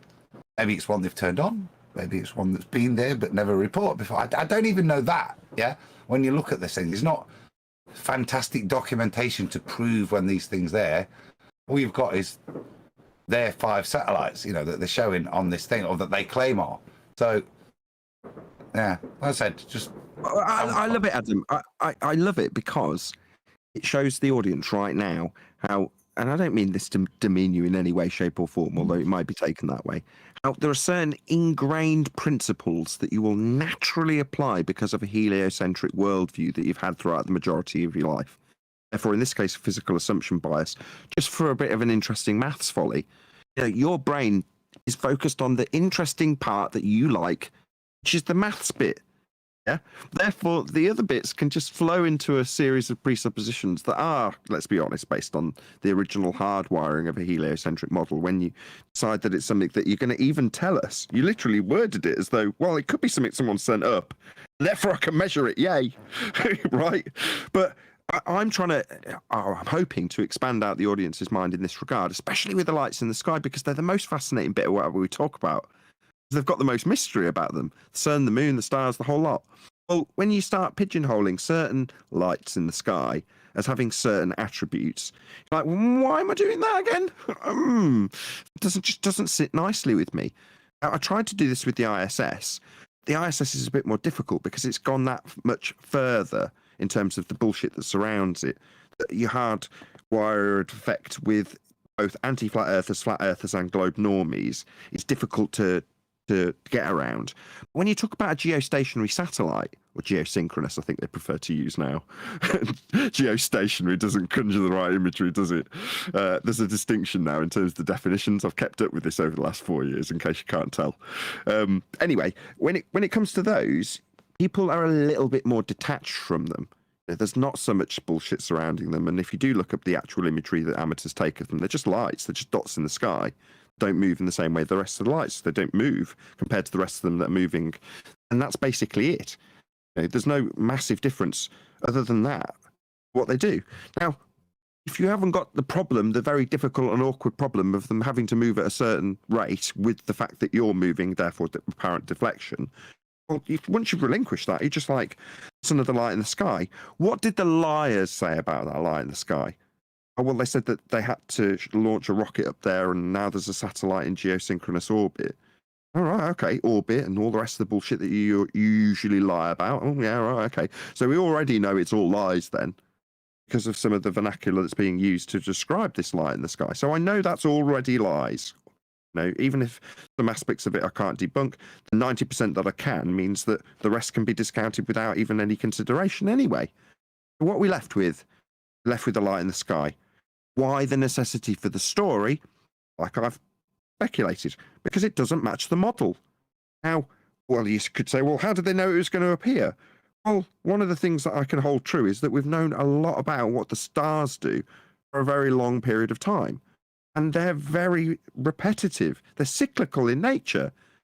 Now, what they describe as comets. Well, they come at a certain time, repetitively. Now, those don't seem to need a justification and a rocket sent up to explain why they're there. Just give a heliocentric explanation that something's on a wider orbit and comes around within our path every so often, you know, and they just explain it away within the model. But there are certain things that they can't. And the ISS, I believe, is one of them. I just don't think they can explain it. The better the imagery that gets, the better the general Joe public's imagery that they can get of that particular light in the sky, the more they need to match up with the stuff on the ground to it, as far as I can tell. The optics improve and suddenly they go, oh no, it's not this anymore, it's that. Here you go, here's what it really looks like. And it vaguely matches the resolution that you can acquire of that thing in the sky. Does that mean it is what it is on the ground? I already know that's lies. No, it isn't. Fact. Does it mean I've got to substitute that conception of a thing that's been put up together as a man-made device in a sky vacuum just because it vaguely resembles something that somebody showed me when they were lying about a sky vacuum? No, I've relinquished all of that. Still just a light in the sky with a strange shape to it. That's it. Same goes for the geosynchronous satellites as far as I'm concerned. So you can show me otherwise, and all the stuff that they do show you is complete lies. I've got nothing to go on, so I'm not going to make any assumptions about what they are, those lights, those particular geosynchronous or geostationary quote-unquote satellites. I have no idea what they are, and I love that I don't. I have a big problem with this measuring heights of things in the sky with angles. I mean, angles are for apparent angular sizes in the horizontal. They're not for measuring something that's above you, especially when you don't even know what it is, or even its distance. It's like when I measure an angle, like if I measure an angle to Polaris and it's 38 degrees above the horizon, and I measure another angle and it's 67 degrees above the horizon, that will give it two completely different heights. It's complete and utter nonsense, all this measuring heights of things in the sky with angles. It's total rubbish. I'm after calling a lot of ballers I've dealt with out on that stuff. You can't do it. It's total nonsense. Even when they try to have two different people in two different locations trying to measure things with angles, it's total rubbish. You can't do it. You can't measure a height with an angle, because even with two people or three people, as soon as you change your location, that gives a different height. When it's directly above your head, whatever it is in the sky, when it's directly above your head, a star or whatever, what height is it then? You have no idea. All you have is an angle to it after that. When it's not at your zenith, all you have is an angle to it, and that's all you can state. You can't state a height, you can't state anything else. Total or utter rubbish. It's not. That's not what angular. You can measure the angular size of a car in the horizontal. You can't measure the angular. You can't measure. There's no such thing as an angular height. Like that. You can't. You can only measure. You can only take an angle. Not measure the height of it. It's rubbish. Unless you know the distance or the actual size. No, he's talking about, but he's talking about angular. Hold on a second. He's talking about angular size. He made a bunch of good points there. Number one, you can't get the angle anyway unless it's on a flat horizontal surface. You can't have a curved adjacent to get an elevation angle. Number one, that kills the whole entire ball tart spinning space monkey religion. Then what you said was, then you can't get the opposite side of that triangle. So there's a failure here in between trigonometry and astronomy at a base level, correct? Or am I off the reservation here?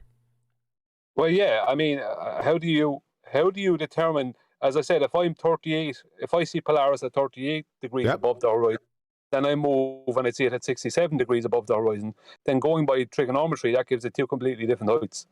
You're correct. That's what I just said. So go ahead, Adam. I know you have something to say about this.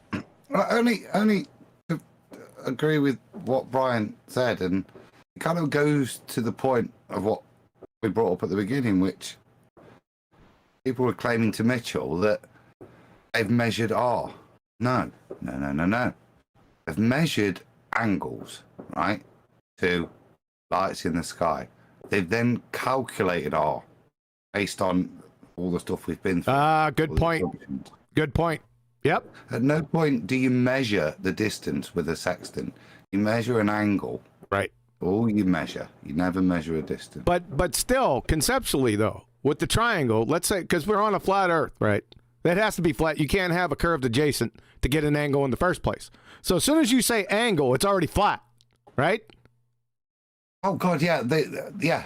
Otherwise, the thing you're measuring has no value to you without a distance and a rate of curve. You can't do it with it. That's why it's so useful, the sextant, because it works on flat surfaces. You to do it and just measure the angle. The rest you can calculate where you are. Yeah, but that's the second part of it. So let's assume, we don't have to assume, we know triangle, the adjacent must be flat. That is, that bottom line right there must be flat to even get an angle. That's the adjacent side of the triangle. However, number two, if you're looking at the triangle, you're trying to find the opposite, right? That elevation height. So, do you see where I'm going with this? They can't do that on a curved surface. No, not that you can do it on a curved surface. Even on the flat surface, then you got Brian's problem. Unless I'm looking at this wrong, and I don't think I am. Solve the triangle for the opposite. Right. Once you've got two different people looking at something, in terms of knowing how high it is versus measuring an angle off a flat plane, you're going to get different elevation heights for it based on where it is. Yep. Adam, are you following this? The number 2 point. Yeah, well, that's what determines the circle of equal altitude. No, no. Not following what I'm saying here. I can't be then. Go on. You're not following what I'm saying. I'm saying the triangle, the elevation height, right? You're only solving the opposite side of the triangle. Once you get the angles and you get the distance for the adjacent, which must be flat, by the way, there's a height value there for the tip of that, for the apex of the triangle. Right? Correct? Correct. Well, then there's a problem, as Brian pointed out. It doesn't work. No, it doesn't. That's all I wanted to point out. The worst thing is if you try and you can get 2 fixed points and get it to work. Yeah. So it's funny the way the heavens work. So you can use the heavens and take 3 points in the heavens to figure out where you are on the earth. But what you can't do is the converse, which is to take 3 points on the earth and try and place the star. Let's look in at any real place. Listen to Adam. Sorry, I interrupted. She's on fire. Shh. Yeah, I know. I interrupted him. Go ahead, Adam. Say that one more time for everyone to hear. It was beautiful. Don't interrupt it. Okay. So the beauty of the heavens is you can take 3 points to precisely locate where you are on this flat plane. What you can't do and what doesn't work, which is demonstrates their apparentness, is you can't take 3 points on this earth and locate any one star or try to build a map that works to locate them. Not for us. It's not what they're there for. Perfect summary. Right. You can acquire a 90 degree to a straight flat line at the surface, and all you're doing is assuming the point below the star to do so. And how are you doing it? With the angle to that star based on its GP. When you try and flip it the other way around and measure the height based on 3 points on the ground to the star, you can't do it.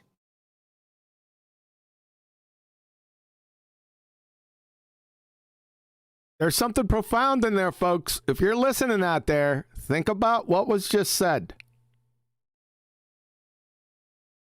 Yeah, we don't know what the heavens are. I use that word intentionally. I try and explain this to my eldest daughter all the time when I give her all the different religious viewpoints on what the heavens are. And I just summarize it by saying there's going to be a lot of people that try and tell you what the sky is. And they'll come to crazy notions about how you can measure it.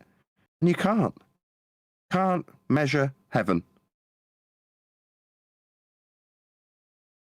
Ask the sun trackers how many years ago. Oh, I'm sorry, Brian. I was going to ask you. Yeah, Adam, we'll get to that. Go ahead, Brian.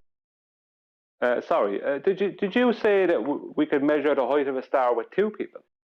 Because I don't see how that's possible. If you said that, you can get it within acceptable limits where you can kind of triangulate the star. Yeah, if you then try and triangulate it properly, give it a real solid fixed position. No, it just doesn't fit anywhere. But I'm talking about height, the height of the star. Yeah. Height, elevation. How do you do that with 2 people? Because if I'm at 45 degrees to Polaris and you're in a different location at 45 degrees to Polaris, we're both at 45 degrees to Polaris, and I move, let's just say I move forward 2 degrees. So now I'm 47 degrees to Polaris, or 43 degrees to Polaris. They're 2 completely different heights. There's a great it's too complicated to do because you've got to kind of, because you then, whereas with when we're using the sextant and we're doing it down. We're doing it onto a flat plane. We don't know what the heavens is. So instead of using circles, we've got to kind of use cones, and it's the overlapping of cones where the point of intersection will define stuff. So I'll shout him out. It's Dr. Zach. He used to be called Decimal Z, I think is the website now, and he'll go through that in great detail with fantastic graphics, really good graphics. I'd just refer to that, Brian, because to try and explain it verbally it's going to be. Yeah, I have a problem with that. Well, so did Zach. Yeah. Okay. Yeah. Go to it. It's stuff they've done and tried to show and demonstrate. So it's one of those things. And I'd say to me, it's not an issue. It just, to me, it shows that they're there for us, guide us, and for signs and seasons. That's, what they're stated for. They're not there for you to create a map, a geographical map up there. It doesn't, and that's the interesting thing, that it doesn't work for us. So I can say no more than that it just doesn't, and that I find interesting. That it doesn't work the other way around. Naivety would make you think it would, and it would be nice and simple, hence the sun tracking, right? We all thought it would be dead easy. Yeah. Well, what's funny is when you look at some of the video, now I know the cameras can come into play, but if you look at some of the videos of the high altitude balloons that were sent up by people on our side and even people on the globe side, when it gets to a certain point, you can see the sun and the moon is there as well. The moon looks small.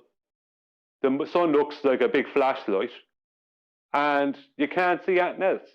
There's no stars to be seen. So it's really strange. You can't see them. I don't know why. Maybe it's the lens. I don't know. But, surely someone sent up one with a lens that should be able to see the stars. But no, there's no sign of them. We just see a sun light thing. And there's a moon there as well that looks really small for some reason. I don't know why. Isn't that a profound conclusion that we can come to? That not only are they hiding the nature of Earth, they're hiding the nature of the heavens as well. Yep. I don't think they're hiding it. I don't think they're hiding anything. I don't think they just don't know. Yeah, but to they're be in control and to be in power, they need to know so that you don't question it. Yeah, but they're playing hiding. But they're playing like they do know. Yeah. That is the hiding bit. Hiding that they're lying is the only bit that they're hiding. But hiding, the way you phrase it, makes it sound like they actually know what the sky is, and I don't think that's the case. Okay, yeah, I agree. Yeah, I don't think Mitchell was portraying it that way. I see what you're saying, Nathan. Yeah, he was saying it the other way. Sorry, Mitchell, go ahead. Yeah, the conclusion is that we have no idea what the heavens are, and they claim to know what the heavens are, and there entails the lie. Not only are we lied about the nature of Earth, we're lied about the nature of the sky. That's maybe a better phraseology. Brian kind of alluded to it there, and it's the same thing. And what QE's saying in terms, they're not revealing the truth that we do know. Imagine how much footage there must be of the stars or non-stars that Sophia telescope strapped to a jumbo jet must have, and why they probably stop at a certain altitude and don't try and go higher, why they're not. All that data should be there, should be described to us, that we maybe lose it because of a lack of atmosphere to resolve it in. You might think they'd make those apologetics, but they deny all of that knowledge. There's nothing clear to discern that. You can only kind of work through the weeds to kind of look at balloon footage, and sometimes you see a bit and then they disappear. You know what I mean? So it's hard to draw any definitive conclusion other than, as far as it's the fact that the evidence isn't there that's interesting. That there isn't this vast wealth of stuff that's available online for you to go, oh look, these are the variables. This is sometimes why you do see the stuff, because surely is there for those that have the ability to do so. I'm sure they have that knowledge. Why? It's not shareable. Yeah, because are you full of assumptions today, Adam?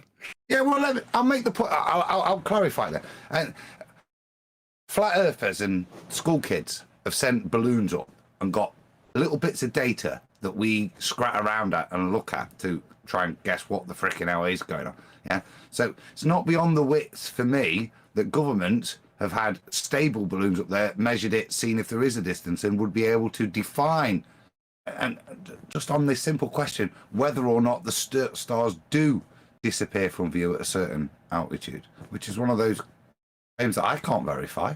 I don't know. I know that I can see them down here.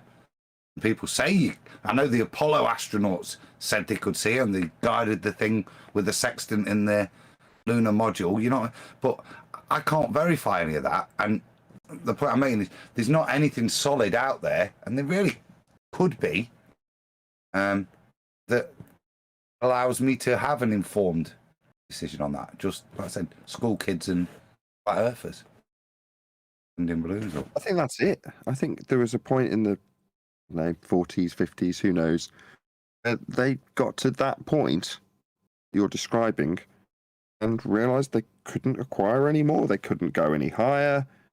And that was probably when NASA got developed.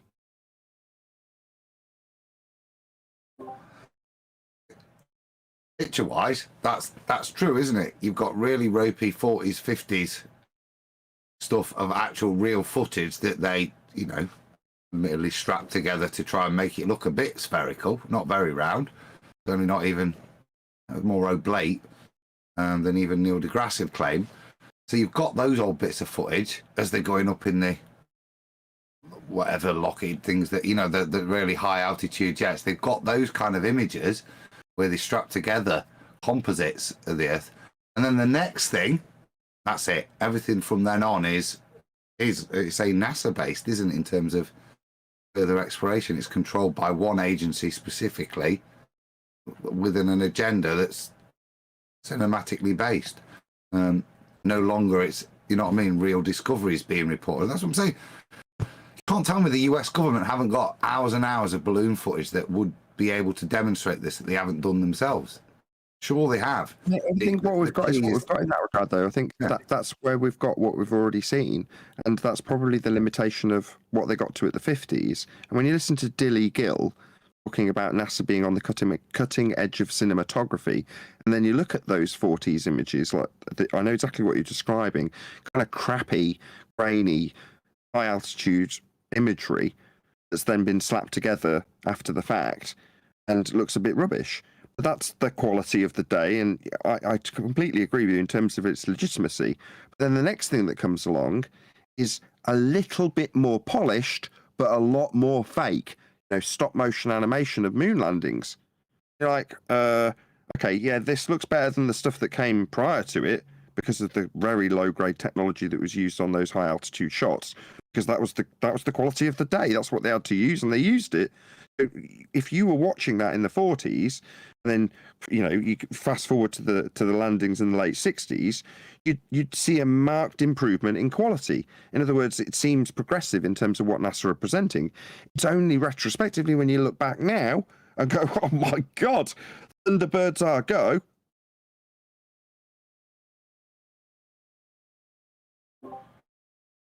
And not even comparable technology images from then. Do you know what I mean? There is a complete lack of information that you would expect to be there and expect to be available to the public. And like I said, to me, I think it's there. It's just not made available to the public, because if it was, the obvious would be even more obvious. Hence why all the stuff that is available is your fisheye stuff. The only stuff that will share is NASA approved, edited, so that once again the distraction is that's fake, that's fake, that's fake, that's on a wire, that's, you know what I mean, that's in a underwater, all of the time accentuating the fakeness of what clearly is fake, whilst not describing the simple fact that everything is bent, and you're not arguing about the nature of that curvy ball. You're arguing about whether he's on a wire or in a swimming pool. So you're distracted by that, and the ball is still kind of accepted. Okay, the imagery but, that let me try it one more way, Adam. This is my last attempt, I promise.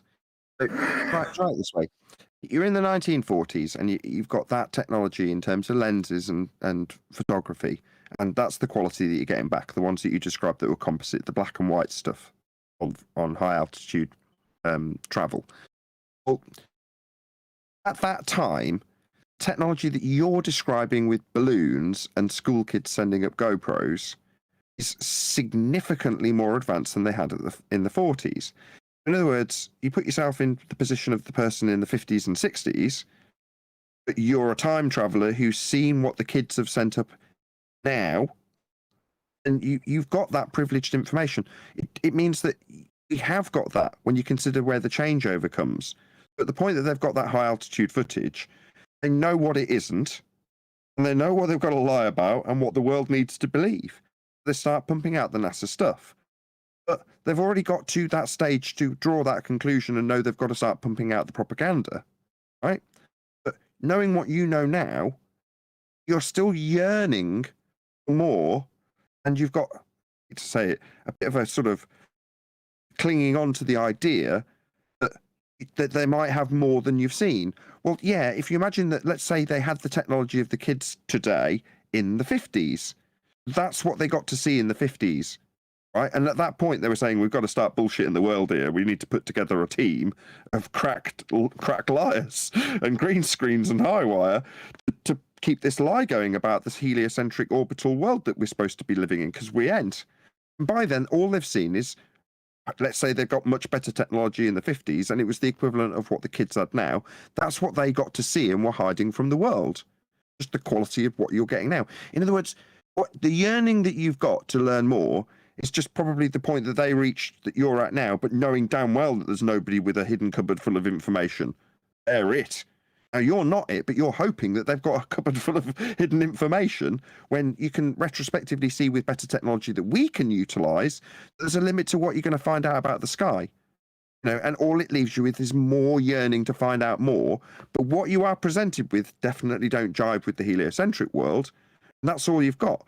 Well, if that's all you've got, the only requirement from there forward, if you're a deceptive control network, is to pump the lie out from that point forward. Because what else are you going to discover? And I think that line was drawn probably in the late 40s, early 50s. It doesn't matter that the technology might improve and you might get more crisp images like we get from GoPros from kids these days, because what are you going to learn from it? Nothing. You've just got the same exact yearning to know more. Totally agree with all of that. That's kind of nice. My point is they have got the more knowledge, and it'd be lovely if we could have that. And I know that if we did have that, all it's going to do is confirm the flatness, yeah, and the limitation, yeah.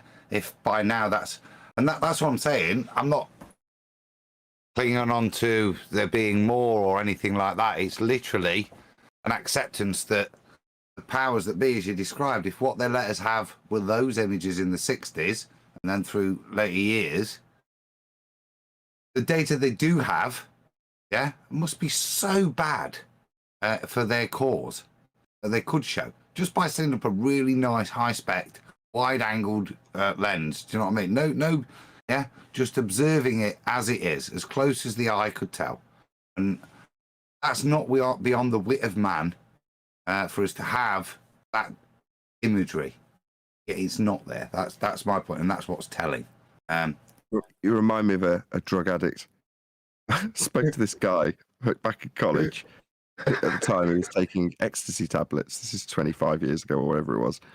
And I was trying to get out of him because I at the time I was always driving and I was always completely sober, really enjoying all the parties. And speaking to this guy, I was like, describing to him this amazing party that we're at. I'm like, look, there's beautiful women, there's everybody having fun, there's great music, the atmosphere is wonderful. You know, why would you need anything more than that? His explanation, with just that little bit more, it would be better, right? That was his explanation. And that's kind of what you're saying. If I just had that little bit more resolution, I'd just maybe know a bit more. Or I'd show how bad it is for the heliocentric model, that little bit more. I think we've already got that. I honestly think we've already achieved it. Yeah, no, that I would agree with that sentiment. Not I would know more necessarily about my reality. I'd have better tools to batter the ball earth with. That's the kind of sentiment I'm meaning. Not necessarily that I say there's limitations. So not necessarily that they've got stuff that unveils new things in any significance. It's just literally we'd be better equipped, and you wouldn't be having to deal with the blue marble, would you? It would be my point that we. I get what you're saying. Yeah, how bad it would be for them if they actually showed their high def, high resolution, high altitude footage without the crapo vision and the GoPro lenses, and we just got to have a good look with good quality footage. How bad it would be for them? It would be devastating. You're right. I don't know.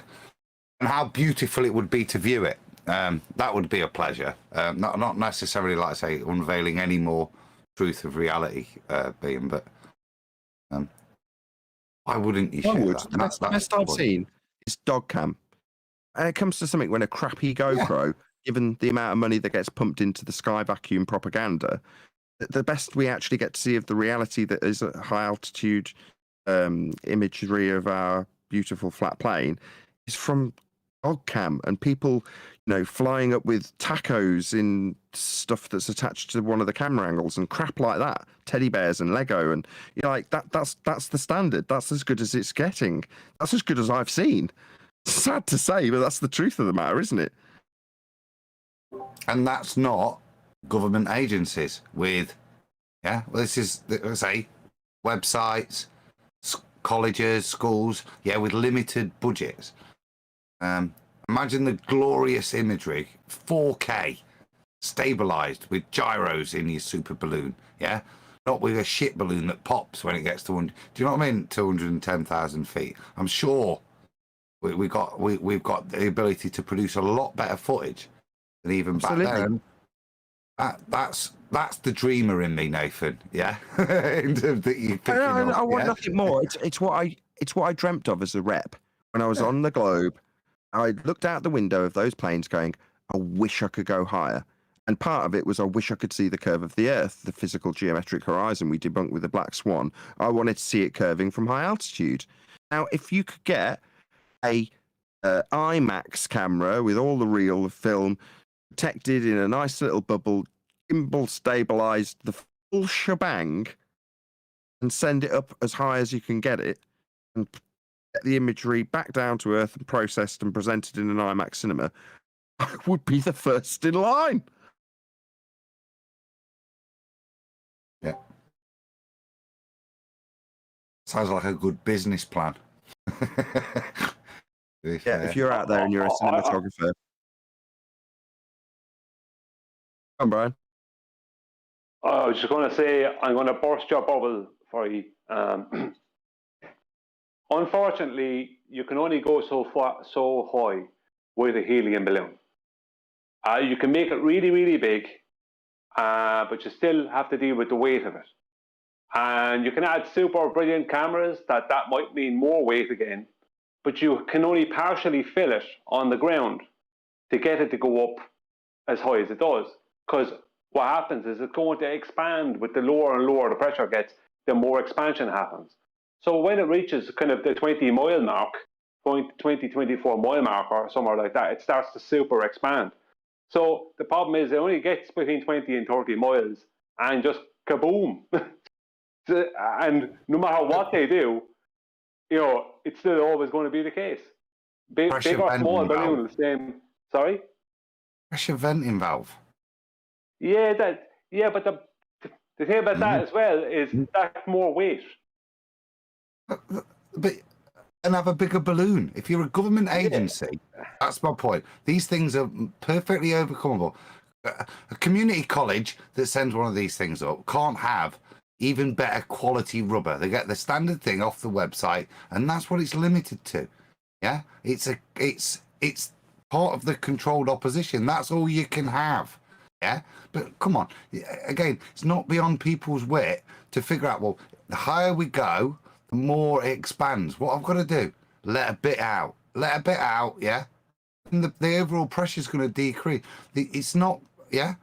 So with better quality equipment, regulation, I'm sure you could go even higher, yeah, and I'm sure they have, is my point, right? Yeah, I don't think we're limited to the heights that we are able to see that amateurs do. Well, what I would say is that once it gets to the point where you're reading pressures like 10 to the -2 torr, you're at heights there that I reckon even with pressure release valves, because I've thought about them myself, that you're not going to go a whole lot higher before it explodes. It's like the pressure that's fine. I'd tolerate that. 30 miles with IMAX footage. Fuck yeah. Yeah, it'd be pretty impressive, wouldn't it? Be honest, that'd do me. Exactly, that would do me. Settle it, wouldn't it? Have you seen that, Brian? Have you seen 25-mile high footage that's 4K? Have you seen that? Oh, I haven't.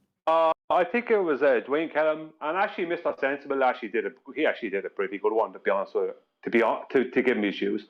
Ain't you like every other high school balloon I've ever seen? Yeah, but I've only seen what you've seen. I mean, I haven't seen IMAX theater up there or the cinema up there. You know, I haven't seen that. But I mean, it comes down to the type of camera. A camera, let's say a 12K camera here could be brilliant, but up there is a completely different situation. What kind of camera suits up there? That's the thing. Maybe it's a black and white camera with superpower or something. I don't know. I mean, but this is Adam's point, right? When you've got a lie that basically has people taking pictures on the moon, you're like, okay, yeah, so it shouldn't be too difficult to stand up a red 8K camera then. It's just a camera.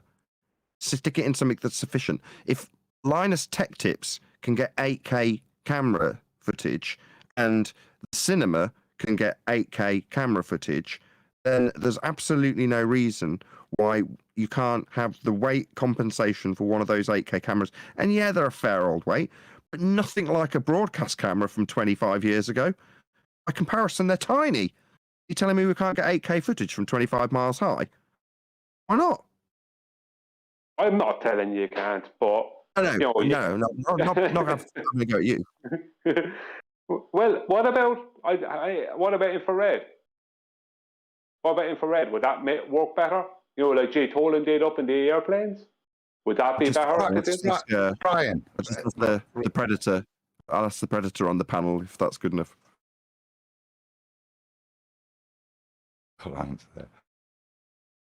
My point is it's a lack of information. Yeah, a Polaroid, a recent actual Polaroid would do it from it. You know what I mean? But look at the stuff we've got now, and there's nothing. Yeah, the blue marble was lauded as this thing for humanity. Yeah, 30, 40 years ago. Yeah, and it's still used today. Yeah, because of its beauty, apparently. Yeah. Well, look at the quality we could be producing. Yeah, and look at the images we could have just from 25 miles. Yeah, but there isn't any of that, and that seems odd to me. We're sending all these satellites up, but we never put a camera on them, or all these things. You know what I mean? And it's just that complete lack of any real evidence, the complete lack of. You've heard it from ballers. Oh yeah, it costs money. Can't afford to do that. We can grow lettuce in space, but we couldn't show you a picture. I understand. Yeah. I mean, I'm going to ask the question. What has general relativity got to deal with weight? Nothing, yes? Would you all agree? Yeah. Now, 54 years after Einstein's relativity was accepted by mainstream science, you have guys jumping around on the moon, supposedly, at 1/6 gravity. Right? I mean, And people ask why they still teach that in schools, because they have to. Because they show fellas jumping around at 1/6 gravity. In the ISS, people are floating around at lower gravity. Absolutely nothing to do with general relativity, the accepted current description of what they call as gravity.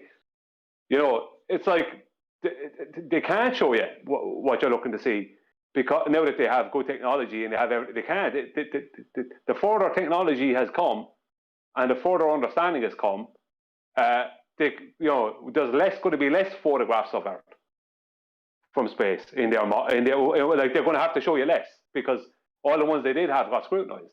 They're all different sizes and continents all warped, and rubbish. Yeah, they'll have to show you less, but back in the 50s they decided we'll show you more rather than less. It just won't be what's actually visible from up there. Well, it'll be the narrative of the space vacuum that was part of the model that we've been telling you for the last 150, 200 years maybe. That's what it is. There is a line drawn in the sand. NASA is that line. And the other line is the Kármán line. Do you know what I mean? There you go. It's like, this is why I always say, prove that there's anything above 30, 36 miles. How does anyone prove that? After helium balloons, there's sounding rockets that go off into outer space and send back a payload with data on it. That's all you have. So you have to, after helium balloons, it's beg the question time. Believe in a globe time. That's what it is after that point. Correct.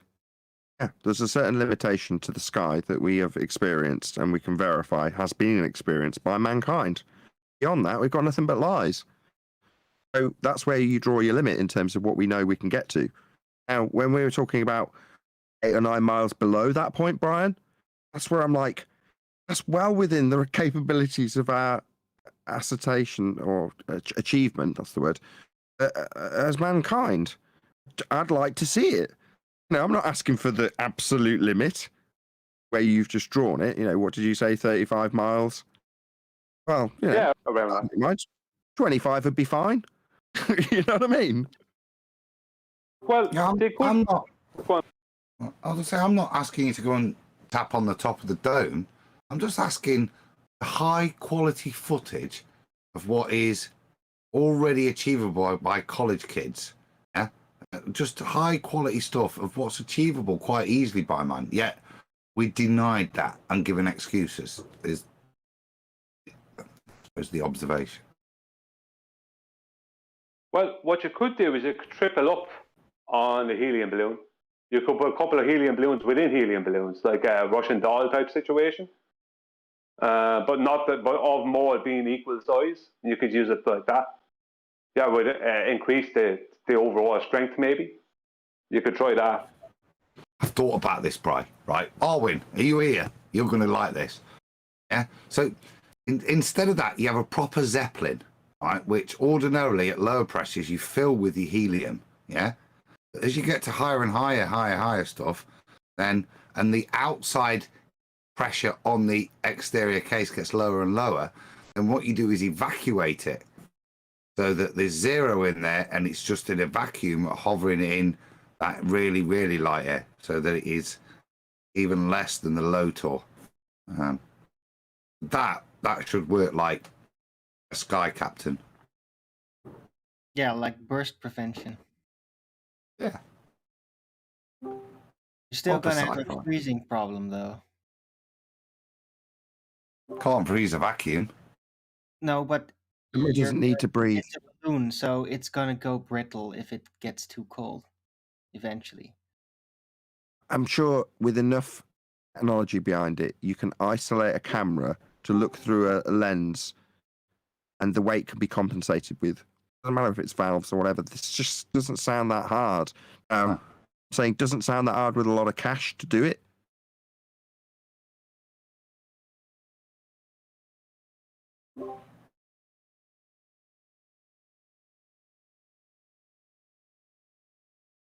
Well, they're solving the carbon problem with cash. Why can't they solve all the rest of them? The problem that doesn't need solving when you've got an entire branch having 60 million dedicated to it. Was it daily? Well, you don't need to. the problem isn't a problem because the world has got an idea of what the sky vacuum is.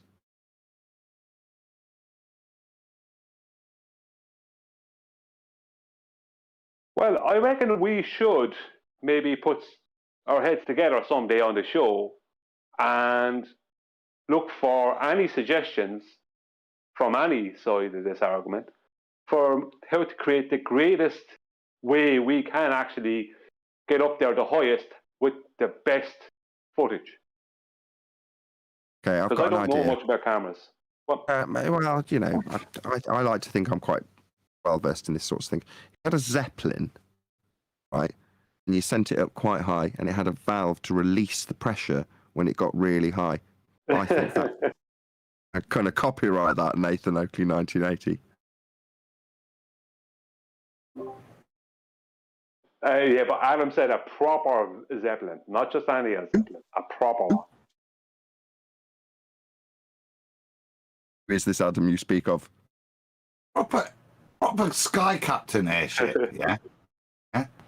There's a proper cylinder, and it's made of adamantium, so it can have these pressure variances. But seriously though, if you think about like a railway cylinder, you know those ones that they crush when they evacuate the inside. The reason it crushes isn't anything to do with the inside. It's to do with the 1 atmosphere of pressure that's pushing on it. If you go higher, yeah, then the way to compensate for that is to deal with it the other way, isn't it? Now, you get really high, then you've got very, very little pressure. So there's only so much you can take out. Well, why not take it all out within the tensile strength of the material, so you can evacuate that way? That's better than helium in it. Once you would be. Arwin? Sorry, I'm distracted.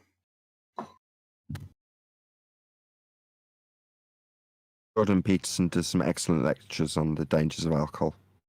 It's not. There's nothing wrong with just dreaming sometimes. Nothing wrong. But the point being, I think it's perfectly reasonable. I wasn't listening. Sorry, nothing personal. I'm not justifying a skyship, Arwin. Really, I'm just making apologetics or asking questions why we haven't got better quality footage when I think it's both desired. How much could you sell it for? As in what we, Nathan was pimping. general public, or as in the available footage for humanity? Because I think they already have them. They got very high altitude ships for all kinds of purposes, including espionage. So they got all the footage they ever need. Every time they say, "Oh, look at the high quality satellite footage," it's probably from a blimp, or if from earlier a flyover plane, high altitude. So, but anyway, they're not really gonna like high altitude footage doesn't actually yield anything special. It just shows you a bunch of clouds. Higher up you go, you just get to see lots of clouds down there. That's it. If you want actual features, you can't go up too high because then it's all going to be covered by clouds. Except on a non-cloudy day. If you're lucky. And that's the other thing, isn't it? That's the footage we get. Particularly ISS. They never give you anything other than a cloudy day. Yeah? Very limited viewage. That's what I'm saying. The data that should be there and viewable isn't. Always cloudy, is it? The ISS they never give you a cloudy night though. The nights are always never cloudy. They can see every light on the whole globe.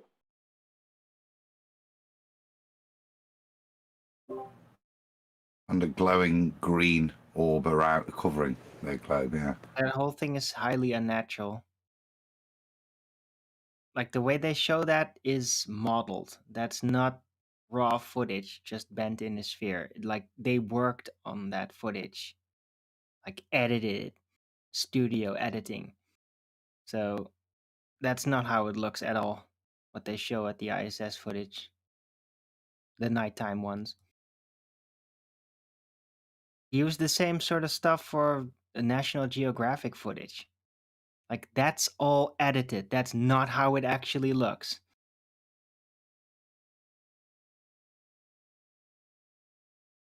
Job this conversation's dragged out because in this during this conversation, I think Huey's gone away and had dinner. So I don't know if it's timing enough to ask if he's back yet. Yeah, I've been back. I just let you go. I already ate dinner. I ended the show about 2.5 hours ago. Did you really? No, I didn't. That would have pissed me off royally. No, I already sat here and ate dinner. I said, the heck with fighting you guys. I'm just going to go eat dinner. So I brought my dinner in here, but we're good. You're okay. That's good. We had a good conversation. It feels like old times, sort of sat around on a Skype call chatting. So it would make sense because it has been a pleasure chatting with Adam and Brian and Alwyn. Yes, that's why I let it go. Daring to dream. Just for a minute. You guys want to wrap it up? Yeah, I'll wrap it up by saying this is something that Mark Sargent and I both discussed on our journey to Flat Earth, which is to say that prior to finding out the nature of the Earth as a flat plane, both myself and Mark had looked for what we're discussing here. But for me, I wanted my background, so like a screensaver, that showed Earth from space so I could keep a track of the weather. Like, wouldn't it be cool if I can find one of those feeds, like a feed from space? Because obviously they exist, pretty much what we're talking about now. So I can see the formations of the clouds in my area and zoom in and zoom out and stuff. And I had a little look and I found a bazillion copies of the exact same blue marble image. That's what there was. Like, you're kidding me? I'm expecting up-to-date satellite imagery of weather and in high resolution, high definition, good enough to be, scaled down and then used as a screensaver. And it doesn't exist. There's no such thing. And that's exactly the sort of thing Mark Sargent was looking for. He was looking for backdrop screensavers for a network he was producing. And at the time, I think he said the iPhone had just come out. And about the same sort of time for me, about the time the iPhone came out, I got a new PC at that particular time, which is why I remember doing this. But Mark Sargent was like, yeah, I was looking for those images and that's all I found. Now, don't get me wrong, neither of us at the time, Mark Sargent or me, went, oh, well, obviously Earth's flat. Then you just kind of scratch your head and go, that's a giant gaping hole that shouldn't be there. Like most globe believers, you just get on with your day and find the alternative, which is a giant picture of the blue marble, which is what I had as my screensaver at the time. There we go. So it's good to dream. It would be nice to have these gaps filled with something other than government propaganda at 60 million a day. That is in no way representative of the world we actually experience and is easily pull apartable for the high wire and CGI and stop motion animation and all the other folly and foibles that they've put out over the years. Doesn't often get discussed, but it is nice to have a proper discussion about it. We haven't talked to anybody. Lucky FE's been sat there. Truth Seeker's been sat there on server deafened mute patiently. We've not addressed anybody on the panel. We just talked amongst ourselves. It's so savage. Truth Seeker came in like an hour and a half ago. He said he finally just gave up and went on deafened. I would have been more courteous, but I don't have the screen real estate. So PayPal links below. Yeah, it's okay. It's all right. I think they'll get over it. They'll come back. If you want to round it out, we could do it. There's not that many people left. Okay, I won't ask anybody. Did anybody from the BALLBUSTERS panel want to add anything before I ask everybody to subscribe and all the rest of things? No, apologies to anyone that came in there. It was a bit like old times in that, but without so many pauses to just check what you're saying, and it was fun to have a little bit of Imagineer in there. I think that's the point. You just alluded to it there. That missing information again. How much would that be worth? A live feed of watching that there's a business thing there, if nothing else, and it's denied to us. And I say that the ponderance bit of the evening that I find interesting. I want to comment on the ballers because we've held ourselves up here. As I said, we kept checking yourselves when you're daring to dream. Hopefully, we pointed out in some of the attack that Mitchell's had, just the level of assumptions that they're making to try and validate their point. And hopefully my wandering maths didn't go off too far, but hopefully it exemplified the nonsense of their point. Other than that, Nah, it had nothing to do with Mitchell. Method. It had nothing to do with Mitchell just dropping from the car or anything. He's probably had to go for lunch while he went for your tea. Yes. That was the other thing, John. Just good again. Nice drop in on the method, and nice to because again, as a pharmacist with my degree, thinking science meant something. I used to often think, peer review. So nice to go over that and show it for what it is. Did you say theory? I think so. We didn't go over that part. In terms of the demonstration of what peer review actually is, how it's used, and its function, and basically its non-inclusion in the scientific method. The theory, not what? He went on mute. Yeah. I think he's getting a little bit slap happy, man. Sorry. You asked me to try and round up, but now you're dragging this out, so I might let you. He's feisty, isn't he? After he's had his dinner. Me dragging it out.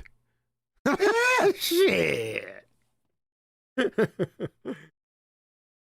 Seriously, Brian, did you want to round out any points in terms of altitude footage that we haven't got? You're still laughing. You got to be laughing at that. I could hear you laughing. God, Brian. Yeah, well, I just want to say that Adam is correct to have that question. He's right. How come in this day and age we don't have what Adam is asking for? We should have that. We should have had that. We should have had that all the time, but just better versions of it. Instead, we don't. We have the same cardboard cutout version and nothing else, when it should be a lot better. So that's all I have to say. Thanks. Yeah. Arwen? I think he's sleeping. Yeah, Arwen's around.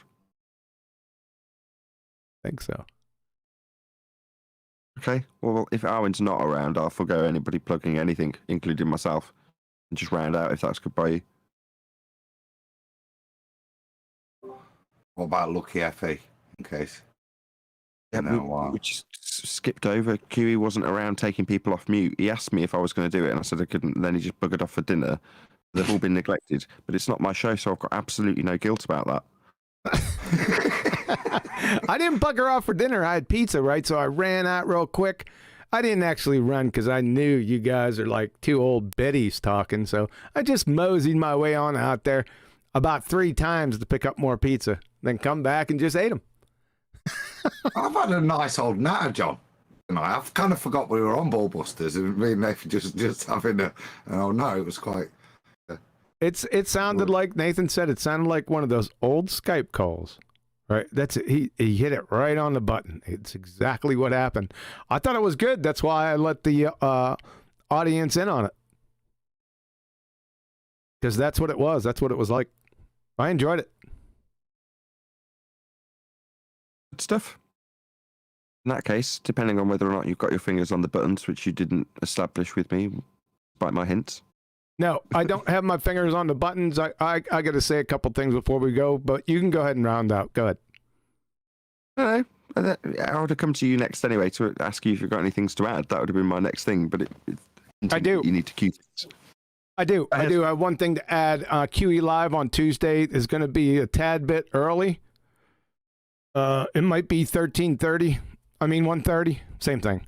I have an appointment late Tuesday or Tuesday afternoon, so just keep your ear and eye out because it might be a little bit early, 30 minutes, 15 minutes early. Other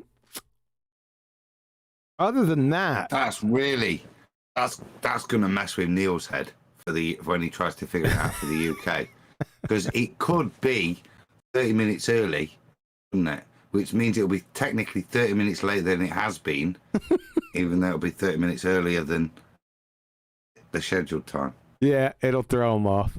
Yeah, that's all I really had. It was a great show. Thanks for coming, guys. You could take us home, Nathan. Well, that's it pretty much. Massive thank you to everyone who watched live. I hope you enjoyed the discussion. And of course, a massive thank you to all of you who smashed the super chat in QE's live stream. A huge massive thank you to all of the Ballbusters panel for making today's live show possible. Be sure to like, comment, share, subscribe, and all that good stuff. I've been Nathan Oakley. Massive thank you to Quantum Eraser for hosting the show, and we will see you all in the next Ballbusters. So you're looking through a sextant at things through the sextant. Which one of these represents that, first of all? Your sight to the star would be line B. Line B. Okay. Yes. And where's the horizon? The horizon's not in the diagram. You know how a sextant works? Yeah. What do you look at in a sextant? Well, you look at a celestial object. You don't need a horizon for a sextant. You don't need a horizon for a sextant. Now, the way that you operate the sextant is you start off by looking up at a celestial object, perhaps the sun. So you're looking up. Then you pinch the index arm right here, and as you bring the sextant down to look at the horizon, you don't need a horizon for a sextant. You unlock this door with the key of retardation. Beyond it is another dimension. You're moving into a land of bullshittery. You've just crossed over into the numpty zone. You are so dumb. Damn. Don't need. You sound a little bit quivery in the voice there, Bob. You don't need the horizon. Of course not. Say what? Are you high right now? What the hell did you just say? You don't need the horizon. Of course not. Pinch the index arm right here, and as you bring the sextant down to look at the horizon, you don't need the horizon. Of course not. Now, what'll happen is you'll bring the sun down to the horizon.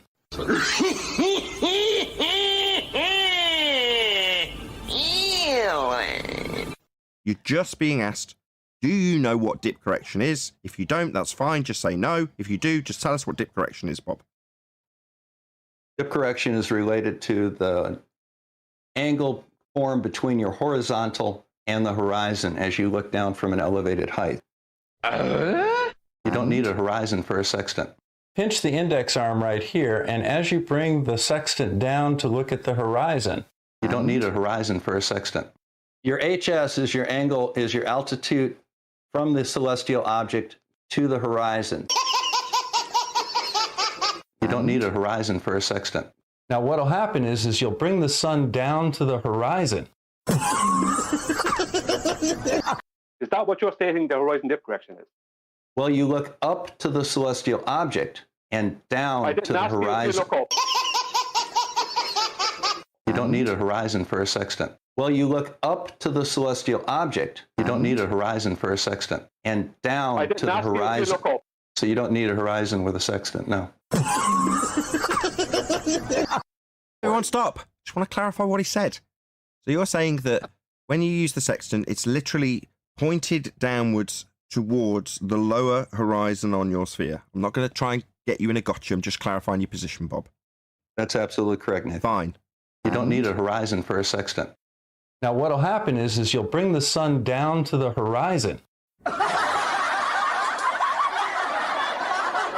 You don't need a horizon for a sextant. Go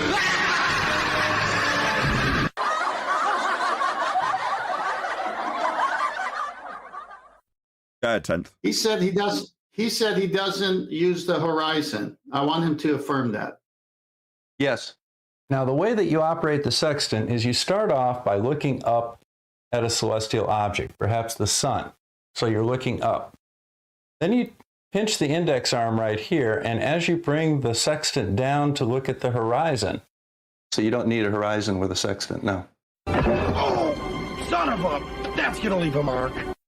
Your HS is your angle, is your altitude from the celestial object to the horizon. So you don't need a horizon with a sextant, no.